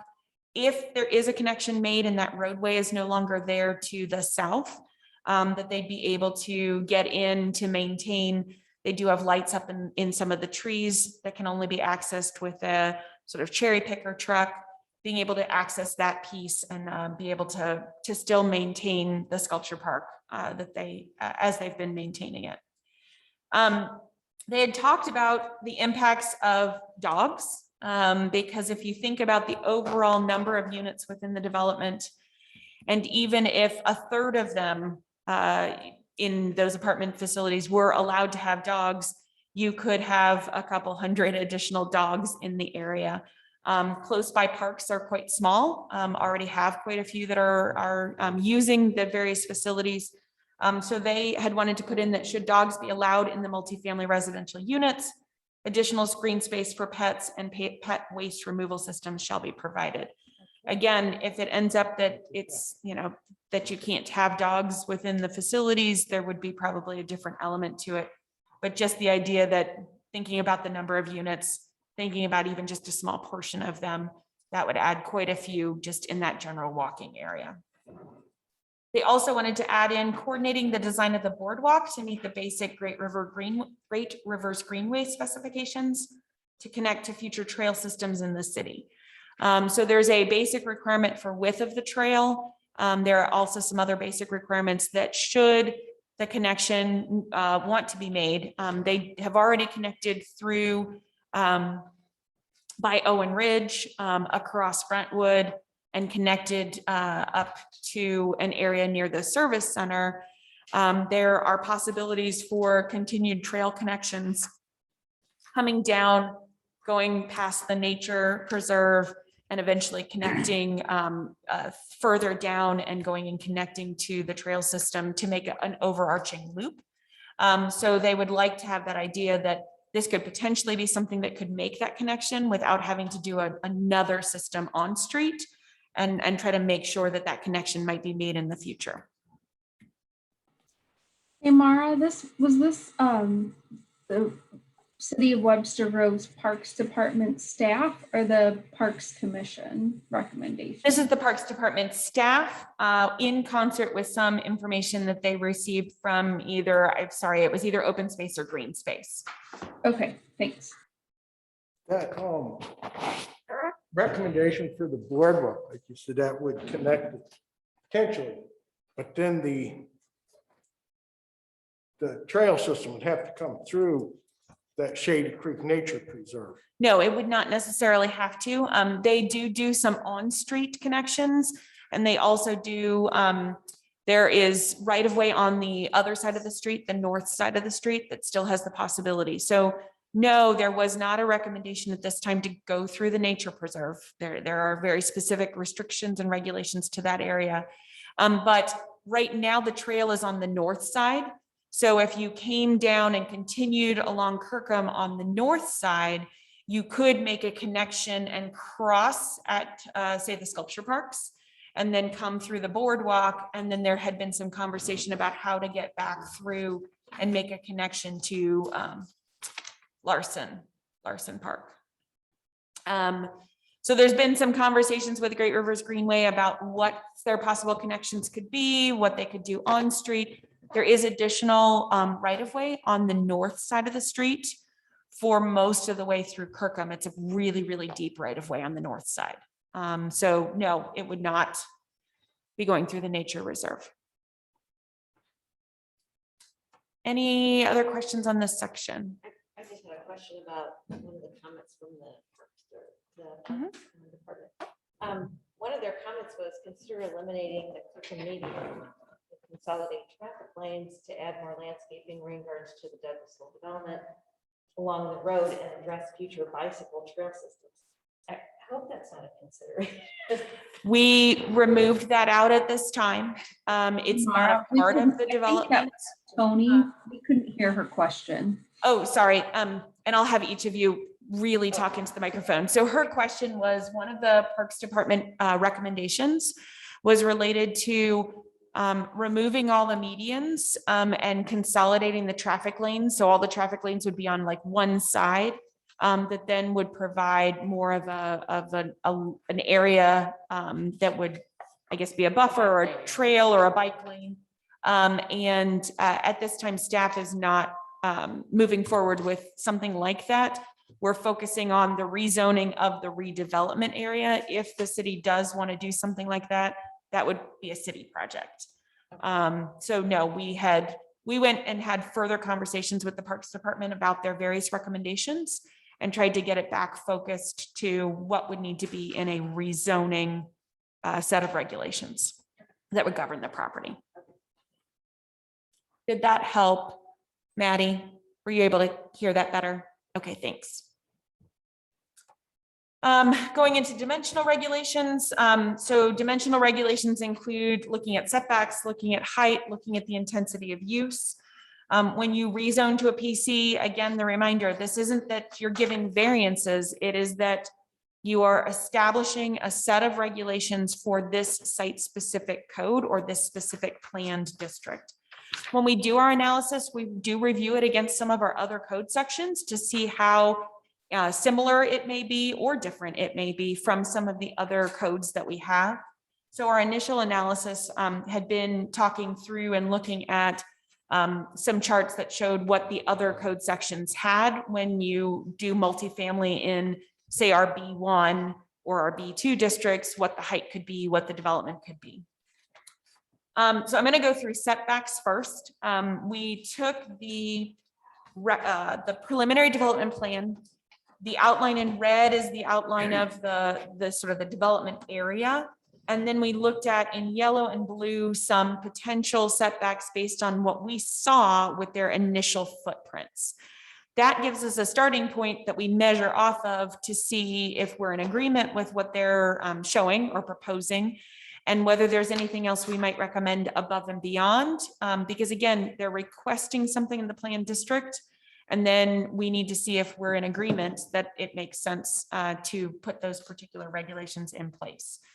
So the chart is here, and sorry, I'm gonna have to move this for a second so I can actually see.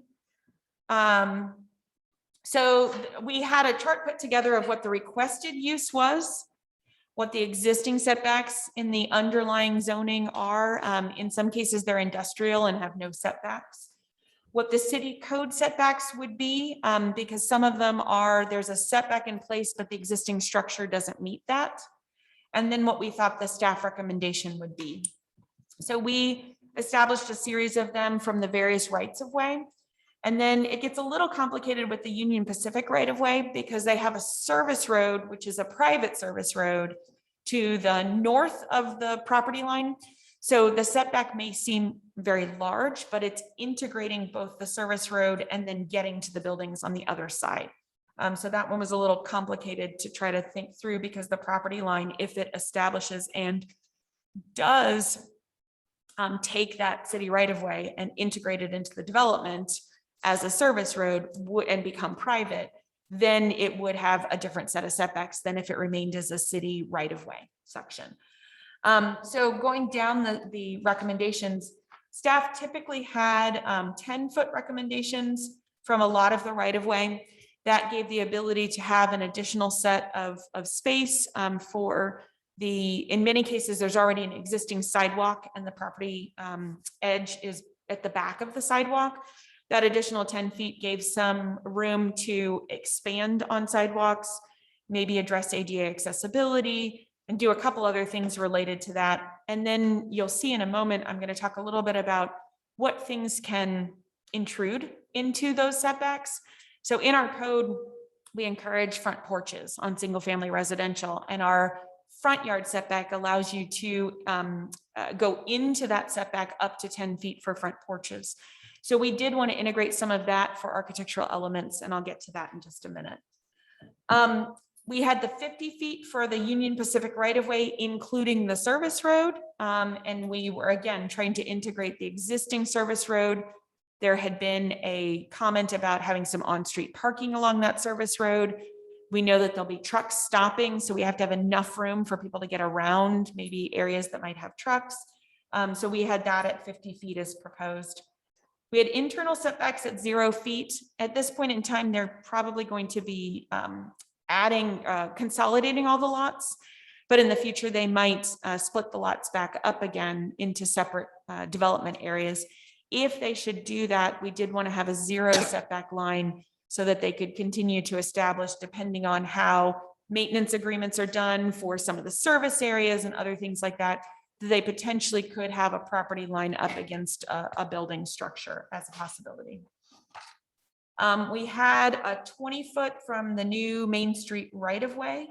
And we were trying to look at that in relationship to that it still includes, again, and you'll see in a moment, some additional things that could go in within that 20-foot right of way. The alley for the townhouses, we had at 22 feet from the far side of the alley. Currently, our code requirement says that if you have a side entry garage that's coming out onto a roadway, that you need 22 feet in order to get the proper turning radius, which 22 feet is the typical standard of a drive aisle between parking on both sides.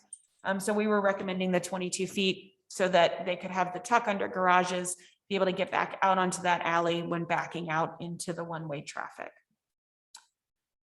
Existing structures, there are 2 existing structures that we wanted to make sure that those setbacks remained in place for them.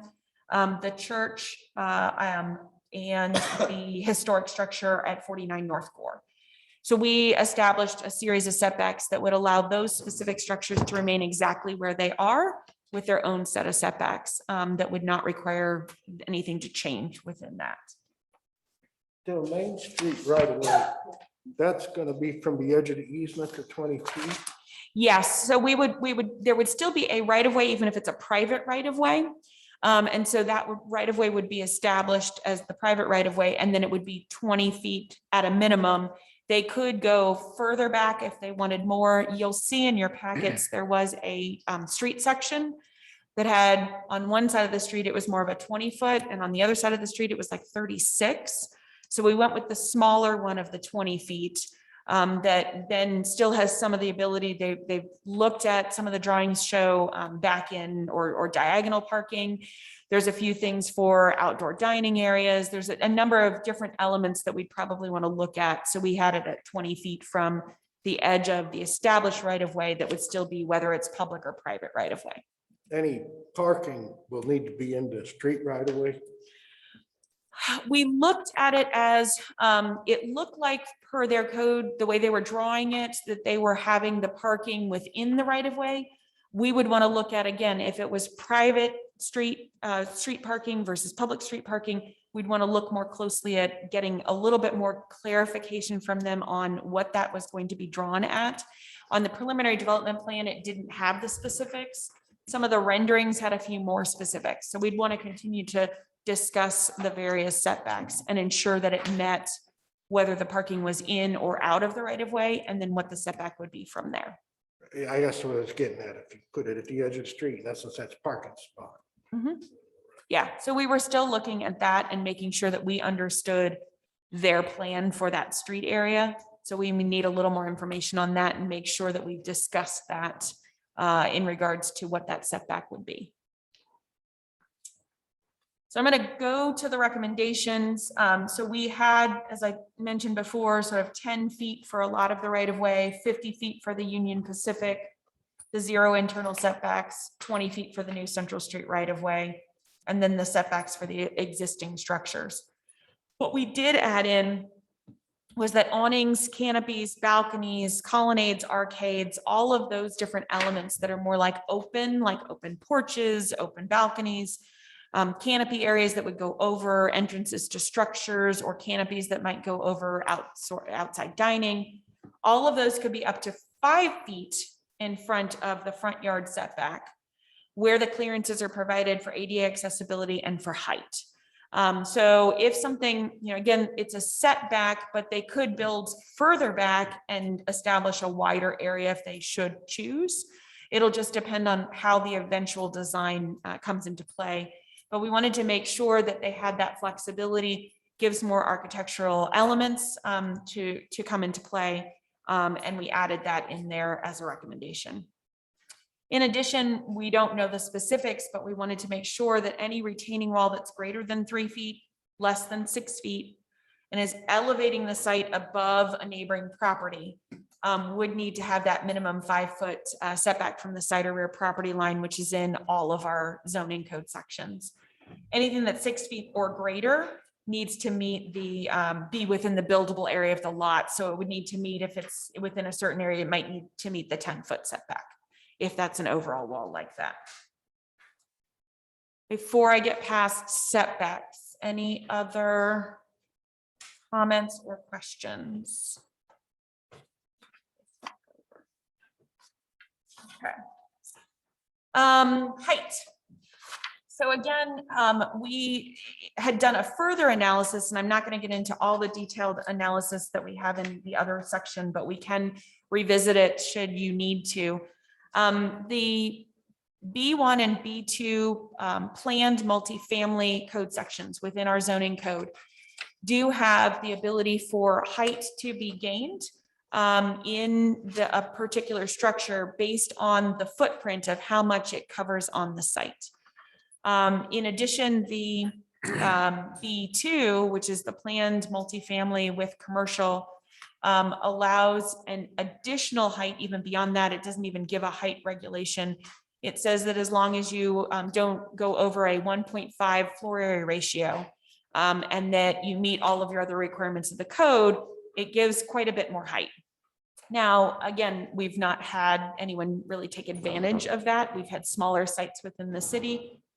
So in looking at that and looking at the overall sort of development area, some of the coverage areas, we had established an initial set of regulations that matched what the request was at this time. So you can see in the diagram, we had pulled the files from the attic for the Novus building, which is at Allen by the city parking garage. They were approved through their PC planned commercial district at 63 feet in height. The proposal is showing again, that on certain areas, it will only be 60 feet in height. In other areas, they're proposing 80 feet in height. And then down at the street level, they had originally proposed 45 feet in height.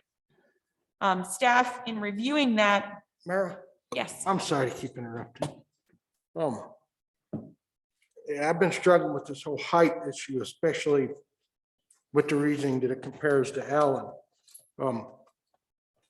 The Allen build, because they're just so much more massive, that seems kind of a bait and switch.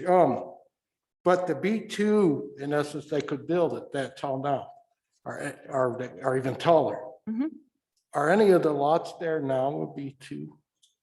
No, it's a rezoning similar to this, but it's a rezoning to a B2. It's similar to a PC planned commercial, but it gives a ability to request up to a 1.5 floor area ratio. So it's in the code as it's a planned district, but it gives a regulation that does not have flexibility. Like you can't, if it meets all the other regulations of the code, you can't tell them that they can't go that high. So there is another code section that we have for the B2. But those lots, as they are now, would need to be rezoned to build something that tall. This development needs to be rezoned I mean- to this development.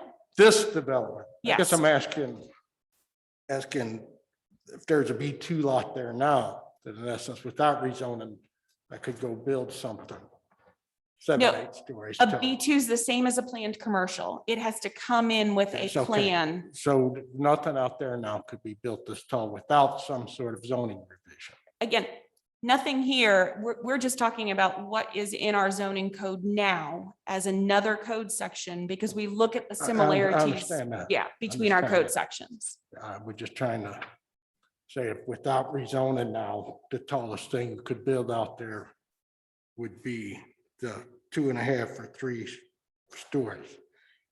Some of the code sections today and some of the zoning areas today, yes, would only be the 3 stories. Correct. So again, if you want to further analyze this, you definitely can. Staff went ahead and put this together. If that is the direction that you wanted to go in, based on the preliminary development plan that's been provided. We put in a series of elevation recommendations that would include a height and a number of stories. So the combination of the two.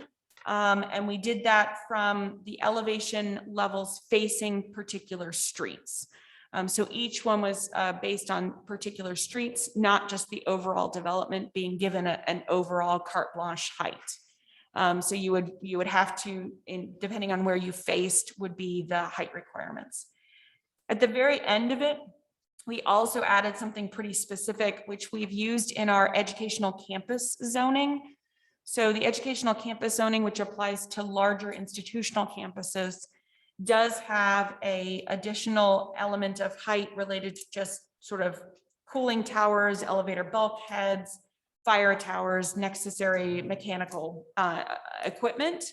And it does give a little bit of extra height. So for example, the last building that was built by Webster University on their property, their overall height, if I remember correctly, was 5 stories. It had some lower levels underground. And then they did a small appurtenance at the top that was screened with some of their mechanical equipment, but the overall height still remained within the height regulations of the code. So that would give some ability to, in some areas, reduce or step down the height that sometimes they build up around some of these mechanical elements or build parapet walls around it. But to keep the height overall down, it would be an additional potential in there. Down at the last, the item right before that on the townhouses, the townhouse request was 45 feet. Because all the other single-family residential zoning districts in that area are capped at 35 feet and 2.5 stories, staff would recommend capping those also at the 35 feet and the 2.5 stories to match the other residential codes within there. But they would be measured off of the 1 foot above flood elevation. So if you build in a FEMA area, the lowest level would be 1 foot above the flood elevation. And then the measurement would be from that requirement. What is 100-year flood? It's established, yes, there's a flood elevation that's established through FEMA for the property. We usually get an engineering certificate that identifies where that flood elevation is.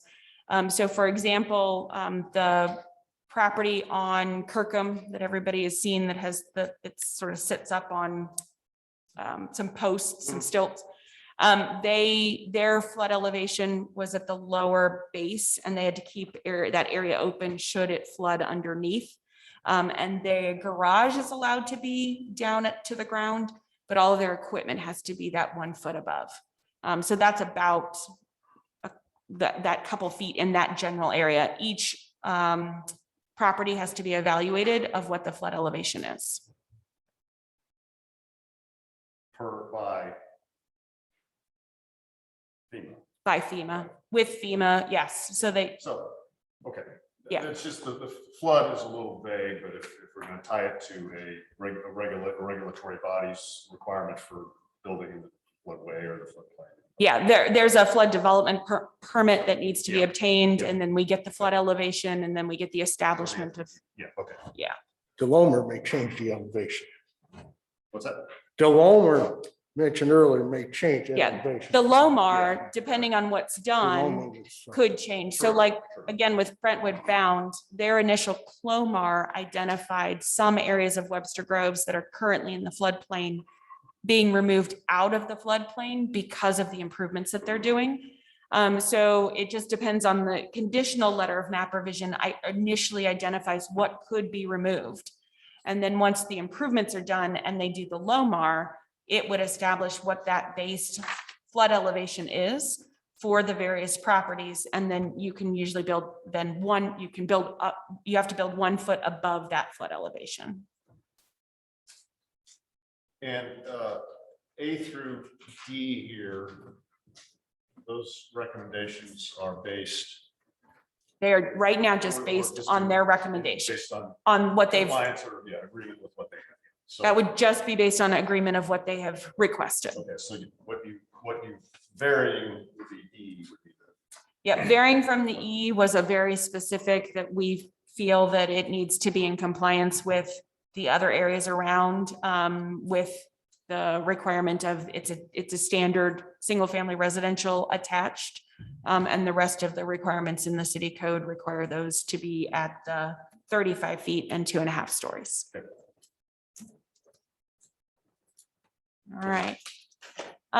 Looking at intensity of use, this includes both floor area ratios and lot coverages. And we do have floor area ratio and lot coverages in all of our various zoning categories. And the coverages help address issues related to stormwater retention, keeping open area, overall coverage, overall height and massing of the building on each particular lot.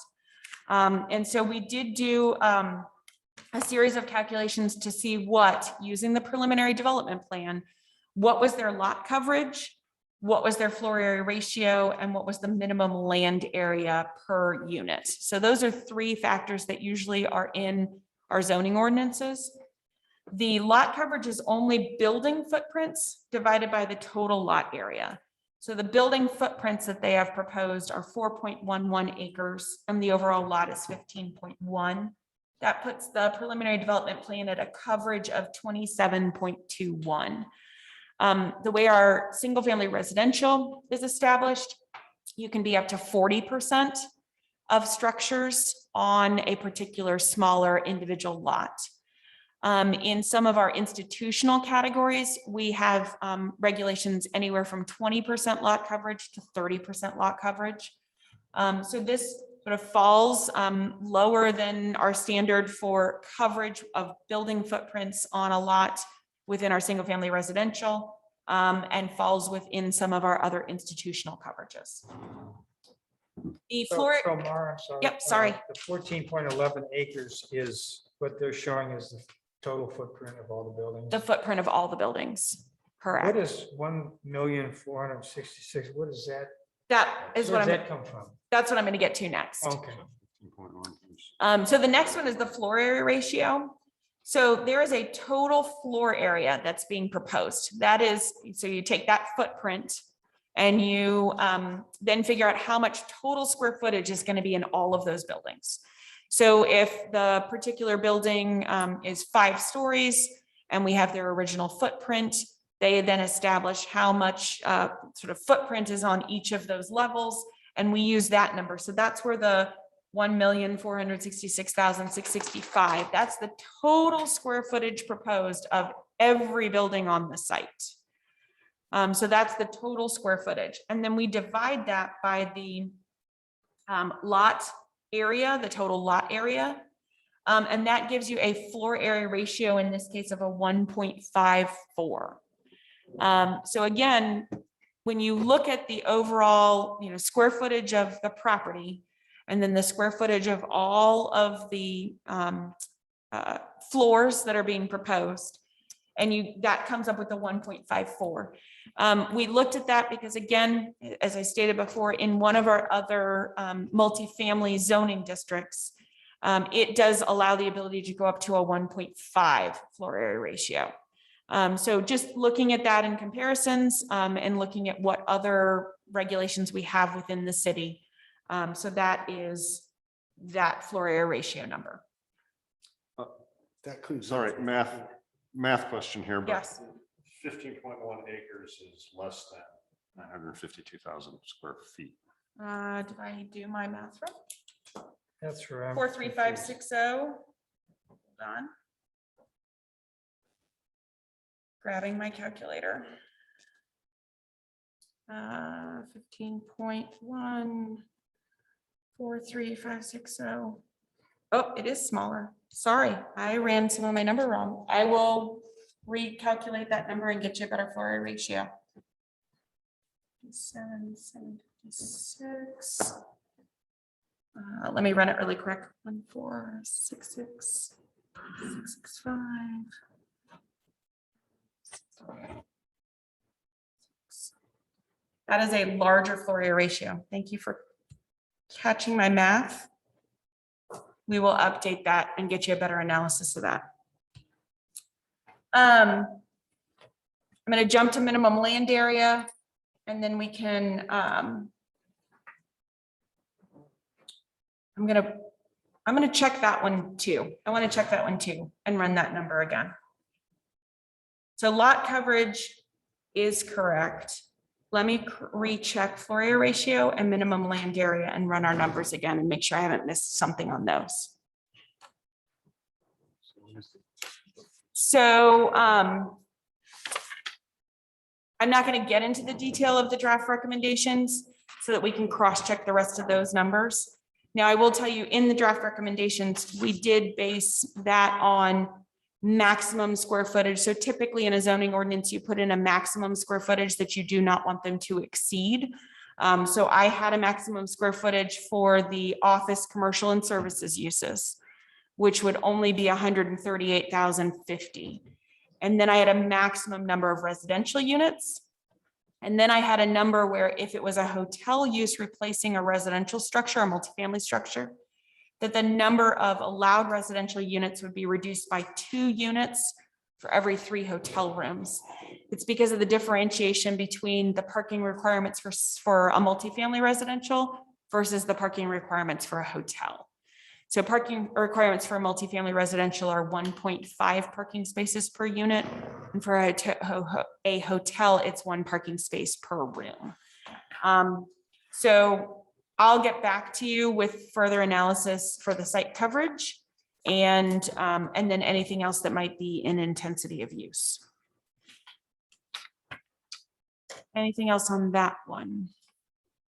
Sorry for the math error.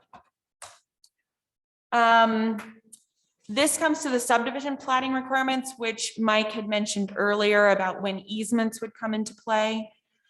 So we had further down in the recommendations that you would want to ensure that a plat be established, and we need to figure out the time frame of when they would need to have that plat.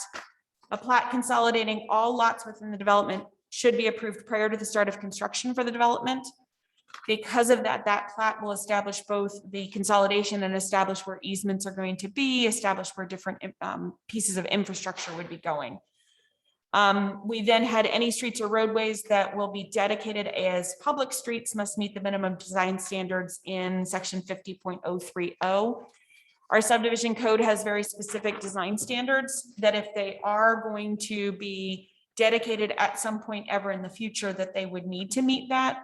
If they have no intention of ever asking the city to take them over, they can design them to meet basic access management standards, but wouldn't have to meet our public street standards.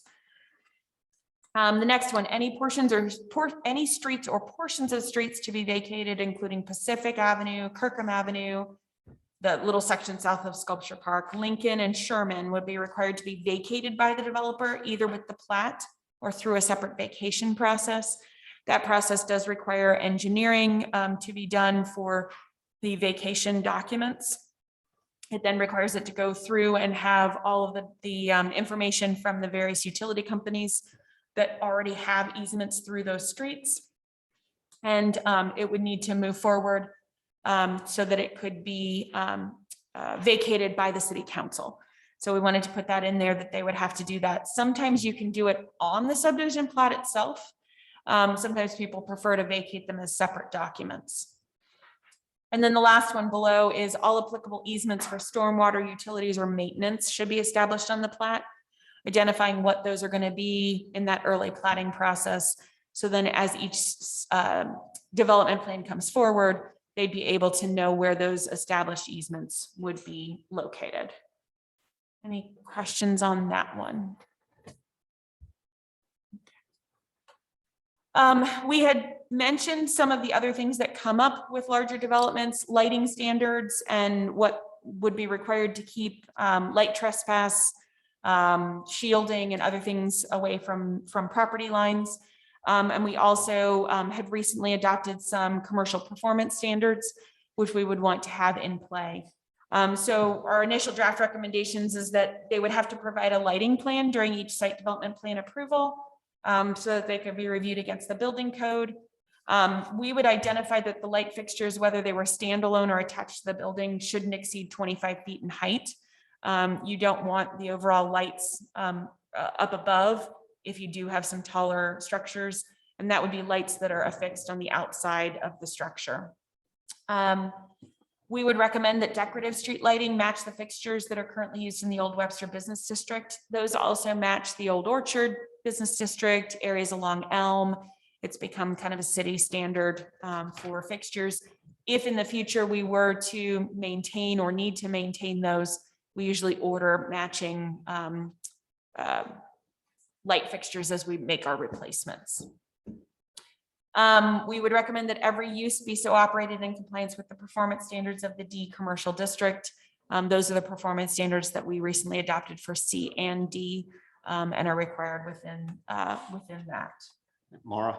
Yes. On the lighting, I assume the intent was 25 foot above ground level on the side where the pole is located, or the side of the building to the ground below it. Yes, we would probably want to establish even more information to establish that. Yes. So with the raised sites though, like something on the side of the building that's 25 foot beneath the road on the side of it could be still perceived as higher in the air from down on Kirkham or something potentially. Is that something we need to? Yeah, we would probably want to look again, think through this is, this report last week was the first time that the applicants were seeing it and some of the recommendations that staff was starting to draft out. So we would want to talk a little bit more about things that they thought, because there is some elements of safety lighting that you would need to address for parking garages. And depending on what kind of screening is needed, how it's shielded, things to keep it staying within the structure versus, the overall light trespass out and above and beyond. But yes, those would be important for us to address. I'm going to jump on to Architecture Review Board. I know we've had a lot of comments from the public related to the architecture. They've seen the renderings or they've seen the model, and I think there's been some confusion over the fact that all the buildings might look exactly the same, or that they are not articulated, and some other things like that. So I just wanted to be really clear in the ordinance, all the new structures would go before the Architecture Review Board.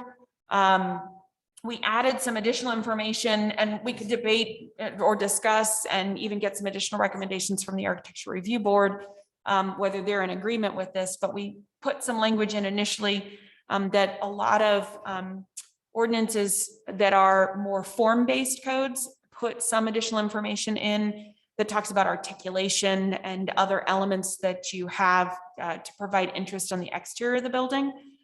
So we had building facades will be reviewed by the Architecture Review Board. Elevations should be articulated with changes in materials and colors, with the planes varied in height, depth, and direction. Long facades shall be designed with sufficient articulation to avoid a monotonous or overpowering appearance.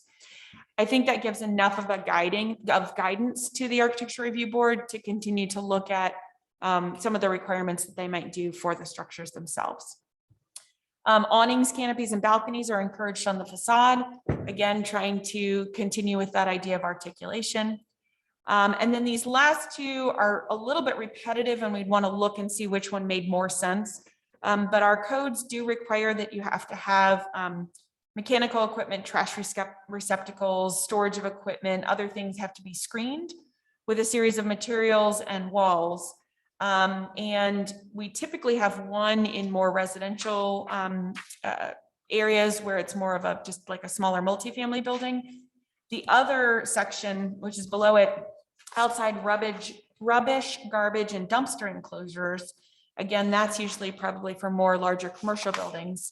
Are screened from view on all four sides with a workable gate or door with wooden or masonry walls, and they have to be 6 feet.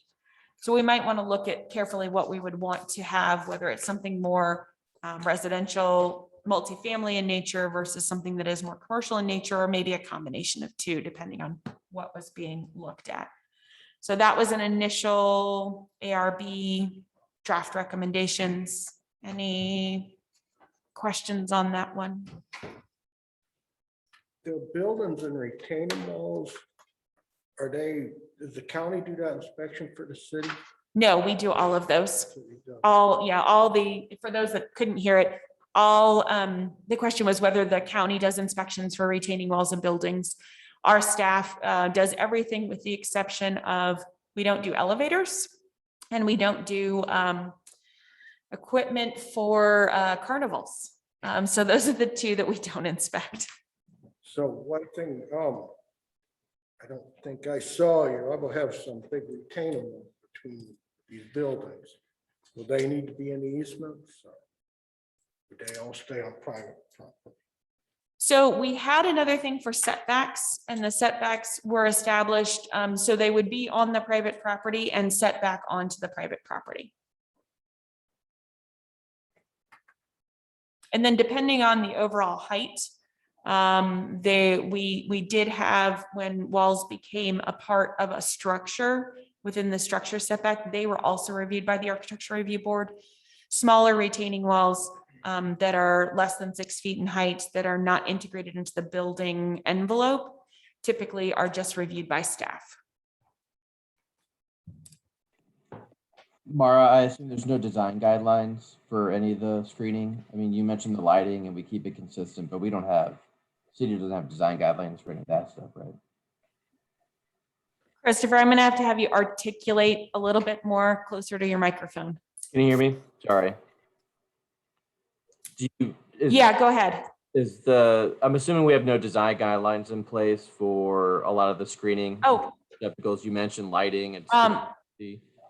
So I'm about to get to additional regulations and sign code. Is that what your question is? Yep, thanks. Okay. So the next one is initial draft recommendation. So the sign code does have in PC planned commercial districts that you can request an overall sign package. If you don't request a sign package, you have to follow everything in the code. So we would recommend, if they are not going to request a sign package, that they would still follow everything in the code and not any particular exceptions. When you request a sign packages go before the Architecture Review Board. We have very, very rarely, I think we've only seen one sign package in the last 9 years. So we don't get them very often. When they do come in with a sign package, it's more related to larger campuses trying to get some additional things because they are trying to get people through their campus for some directional or some very site-specific elements. We also were recommending all utilities installed underground. Opportunities for recycling shall be provided in the development. Any improvements through or over the railroad right-of-way will require permits and approvals from the Union Pacific Railroad. And then we had added some additional timeline recommendation. It's already in the code that requires a specific set of timelines, but sometimes it's important to put it in the ordinance too. The developer shall submit a final development plan within 12 months of approval of the change of zoning. And then that goes without a public hearing or recommendation to city council unless, and there's another code section, they want to request something that doesn't meet the ordinance. And if it doesn't meet the ordinance, it potentially has to go back to council and then go through the process for that. There's also a section, just to be very clear, because I know this question has occurred. Failure to comply with the submittal requirements allows the council the ability to consider repeal of the change of zoning. That's in all of our code sections that should something not come into compliance with our zoning ordinance or CUP or something like that, it gives the council the ability to repeal that zoning if it doesn't come into compliance. So I know we'd had some questions from the public about a couple of those things and that timing. Mara, that final development plan within 12 months, that would be for the entire site. And then. So we're coming with a development plan for the entire site. And then that development plan could be what we call sort of an overarching, a larger conceptual development plan. It's a final development plan, but it'd be conceptual. Because at this level and still needing all of the very specific, each individual site plan would come in after that within phases. Okay. Other questions about these? Okay, so I'm gonna leave us to where we are right now, which is, so this is the August 9th continued public hearing. We had a lot of information to go through in this analysis. We wanted to get through a lot of the key things that we've been sort of reviewing in various departments within the city. We can, based on, I think, as we've gone through each of these sections, there have been some additional requests, both of staff and potentially things that we still need to discuss with the developer to get additional information on a few minor things. And we gave you a very initial draft of staff recommendations. If you were moving forward with the development plan as it has been proposed, with some of staff's additional recommendations on some things that were maybe not as clear when you see just the development plan. So at this point in time, there's some decisions that you need to make on staff obviously recommends that we continue the public hearing. We've had some conversations about last month, we had some conversations about having another meeting between meetings. And because it was brought up on the fly and staff hadn't had time to review when the room might be available and other things like that, we weren't able to do it last month. We did ahead of time try to see if we had any dates where we would at least have a basic quorum to be able to continue the meeting between now and September. One of the advantages to have another meeting between now and September would be that there would be no other public hearings on because there isn't time to notify. Any new public hearings that come in would be in September. It could be an opportunity for one, here's one option, is that we did get quite a bit of public comment in. You could continue to gather public comment and we could make it a public comment only meeting so that it could be just focused on that and then give continued time to continue to address this before the September meeting. We could start going through some of the public comment that we've received already tonight. And then make the next meeting a combination of continued discussion and analysis and public comment. So I wanted to see what the Plan Commission's preferences How might much be.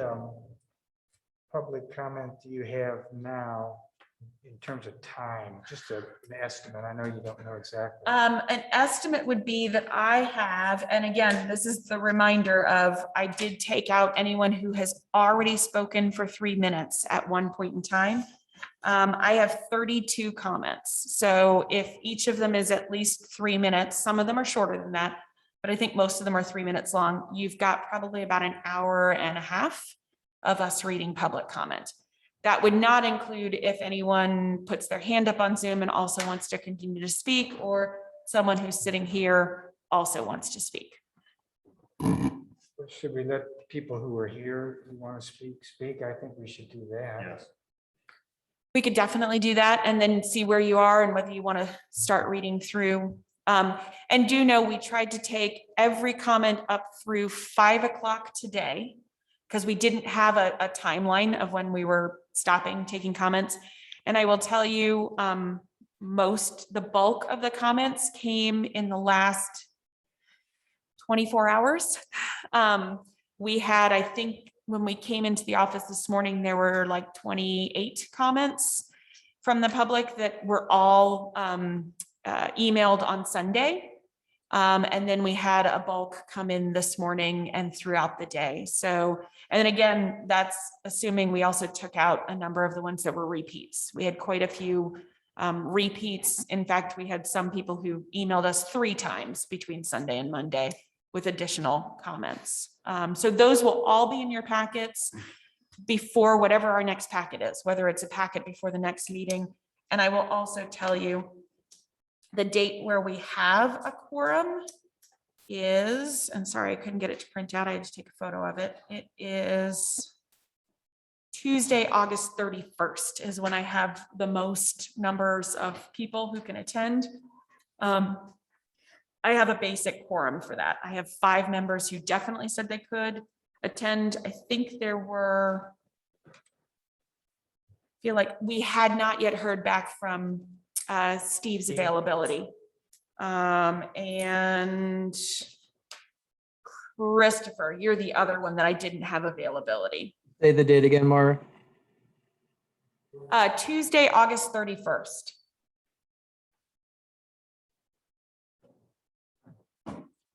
So we could have anywhere from 5 to 7 members possibly. I'm available. Sorry, Okay. I think So I did. there's 6 members, possibly 6 members, possibly 7 members would be available if we wanted to continue. The other, I will tell you one last option. I will let you know that, remember, we did in the very first meeting when we had a lot of comments come in with enough time for us to sit down and record it. I couldn't record when 27 comments came in yesterday, but we could record all of those and have it as a YouTube video that the public could listen to if they wish to, and that all the commission members could also listen to. So that's just an option we can throw out there. Mr. Chair, could I, I'm sorry, Jeff, I interrupted you. Could I point out that we're doing this a little bit differently in an effort to give as many people an opportunity to speak as information comes in. Traditionally, we have one opportunity for public comment. We've done this many times now, and I think that the idea here is that obviously we're trying to give people the opportunity to speak as they hear more about what's going on. I had advocated for the idea of a different meeting where people who had submitted these written statements could submit, and you would have an opportunity to then hear that as it went along. I'd suggested that that be done as a full Zoom meeting, since obviously you're going to be listening to the comments that were there, and based upon the fact that the numbers are going up. So again, that had been my suggestion, that you are delineating that, and frankly, you're giving people more opportunity to put together statements, not less. So again, if the idea here is to give the public access, and that is the idea, you're maximizing the access by doing it that way. But obviously, this is up to you as a commission. So we would have a meeting on August 31st dedicated to public comments. Yes, sir. But I think the people that are here. I agree with you 1,000%. Well, that's fine with me. So do you want to go ahead and start with public comment of anyone who's here who wishes to speak? Just a reminder, we'll cross-check and make sure that haven't already had their comments read into the record. They would be allowed 3 minutes to speak for an individual. And then if they're representing a particular group or organization. So just so you know, I know that the Sustainability Commission is planning on giving you something. There's a couple other commissions and boards that I think we're planning on giving some thoughts based on after they've seen all of the presentations. Here, do you mean present? People and- that are present. Present, and then would you- And And online? Zoom. And Zoom on hands. comments, Yeah. Yeah. How many do we have online? So I would recommend people who are here and Zoom, we would do for the other meeting. So anybody who's not here, who's attending by Zoom tonight, would be given the opportunity to either reappear on the 31st or submit something in writing on the 31st. But the people who are here, because we hadn't previously announced this, they should be given the opportunity to speak tonight. Well, okay. If that, I mean, again, it's up to I you, mean, people online have sat for 2 hours as well, so. but they've had the opportunity to listen to the staff recommendations as well. So in theory, the idea has been that they've now got more information. And that's Oh, a yeah. 6 o'clock meeting. We could set the time based on all of you and what you would prefer. The council chambers were free, which is what I was basing it off of, but we wouldn't need to use the council chambers if it's Zoom only, because I can actually run the meeting from my desk and not have to be up here at chambers. 6 is fine with me. Probably the earliest I can absolutely. Well, it's 8:30 now. We started at 6. That's on the 31st. Yeah, I don't know whether we have to 6. start at 6 on the 31st, 6:30, I think would be fine. For those that are on Zoom right now, Maddie, Annie, Christopher, I think you all had, Maddie, Annie, Christopher, you'd all said you were available. Any thoughts on time? I prefer 6, but 6:30 works if that's preferred. Anytime after 6 is fine. Yeah, anytime after 6 works. All right. Okay. If you want to go ahead and call for anyone who's here right now who wishes to speak, and then we can cross-check and make sure that we didn't already read public comment. Hey, Mara, we can't see how many people are in the room to speak. 1, 2, 3. I realize not everybody will be there to speak. Some people might just be observing, but We have 4 for the developer. We have 2 from the public, and we have a current council member. We had a few other people here that have since left. I think there were probably maybe 6 members of the public, and I apologize, I was looking more at my screens and not looking at people coming and going. But I think at one point we had maybe 6 members of the public. okay. I agree. I agree that people who are attending by Zoom should also be given the opportunity to talk, just like the people in the written comment could save for that other date. But could we have like a 5-minute break to go to the restroom? Sure. Yes, we'll take a 5-minute break for restroom, and then we will come back. It is currently 8:30. 8:35, so we'll return back at 8:40. Thanks.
So we are now back. Charlie, if you wanted to see if anyone who's here at City Hall wishes to speak tonight? Right, is there anybody who would like to speak tonight? That's sitting out in the audience.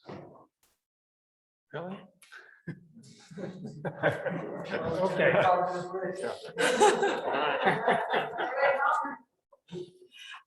So there are people on Zoom. If someone on Zoom did want to speak and they've not already had their 3 minutes of comments read into the record, they can still continue to send in. So we have received, all the various emails. They are all being forwarded to the Plan Commission to be read on their own time. But if there's someone who has not spoken for their 3 minutes and wants to speak, do you want to raise your hand on Zoom?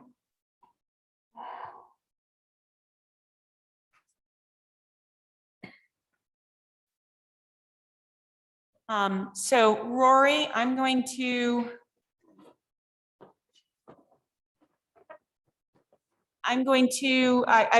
over to allow you to talk. I do know you submitted written comments. Did you want us to just read what you had sent in? I'm happy to speak. Can you hear me? Yes.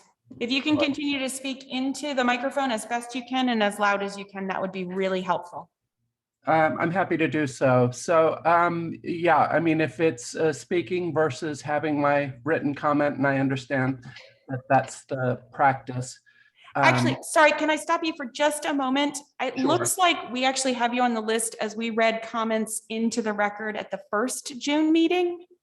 So hold on just a second. I'm going to mute you for a moment. So I just saw he did submit additional comments, but I have him as we read his comments into the record at the first meeting. So technically, under those regulations, he's already had 3 minutes to speak, but his comments that he emailed in will be forwarded to you as part of the packet. Okay. So, sorry, Rory, I'm going to move you back over because we did read into the record the first time that you submitted.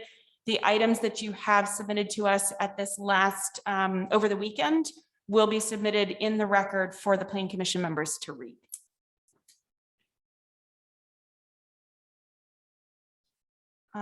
Is there anyone else who has not had their items read before who wishes to speak this evening?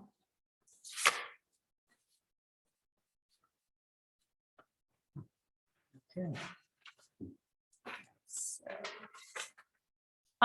Rudy, I also see that you had comments read into the record for the meeting in June. So I have you on our list as having already spoken. If there are additional comments that you want to send to the Plan Commission, you can send those to the Plan Commission and we will include them in the packet for their review.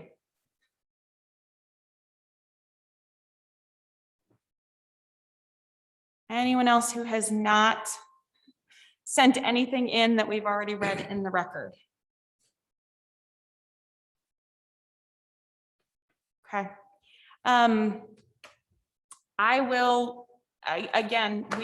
We'll do a couple things for you. We will give you a new PDF of all the comments that we received between when the packets went out last week and 5 o'clock today. That packet, we will also provide online an entire full packet of all comments we have received thus far. I think that would be beneficial. We might even resort it not by date, but by the name of the person. So if someone has 2 or 3 times submitted, all their comments will be together in the same place. Normally, we send it to you based on date so that you can get a better sense of just the new comments that you might not have seen thus far. But we will continue to make, and we will make that available on the city's website for the public.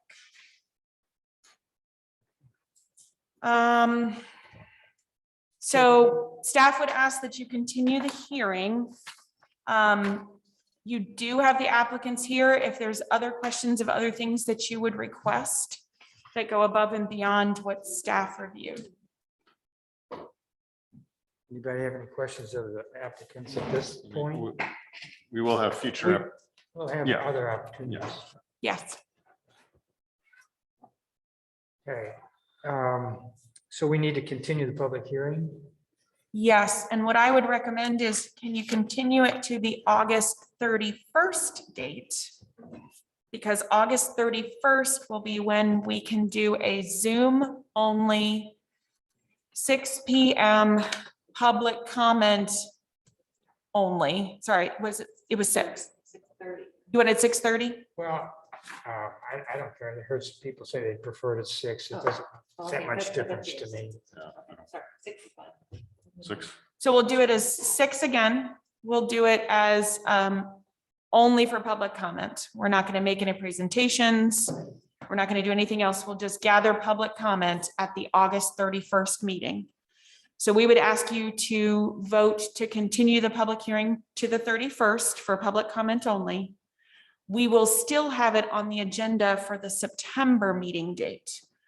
So that would still be on the agenda. There's a slight chance we could have another CUP or item on that night. Would you like to continue along these lines and start that one at 6 just to be safe? I'll make the motion if that's what we need. To Anyone continue have from any the 31st to concerns? 6th. Also, those of you on Zoom, if we started at 6 for the September meeting also. No concerns. Mara, was that this 13th? Yes, it's the second Monday, or Okay. yeah, second Monday instead of the first Monday.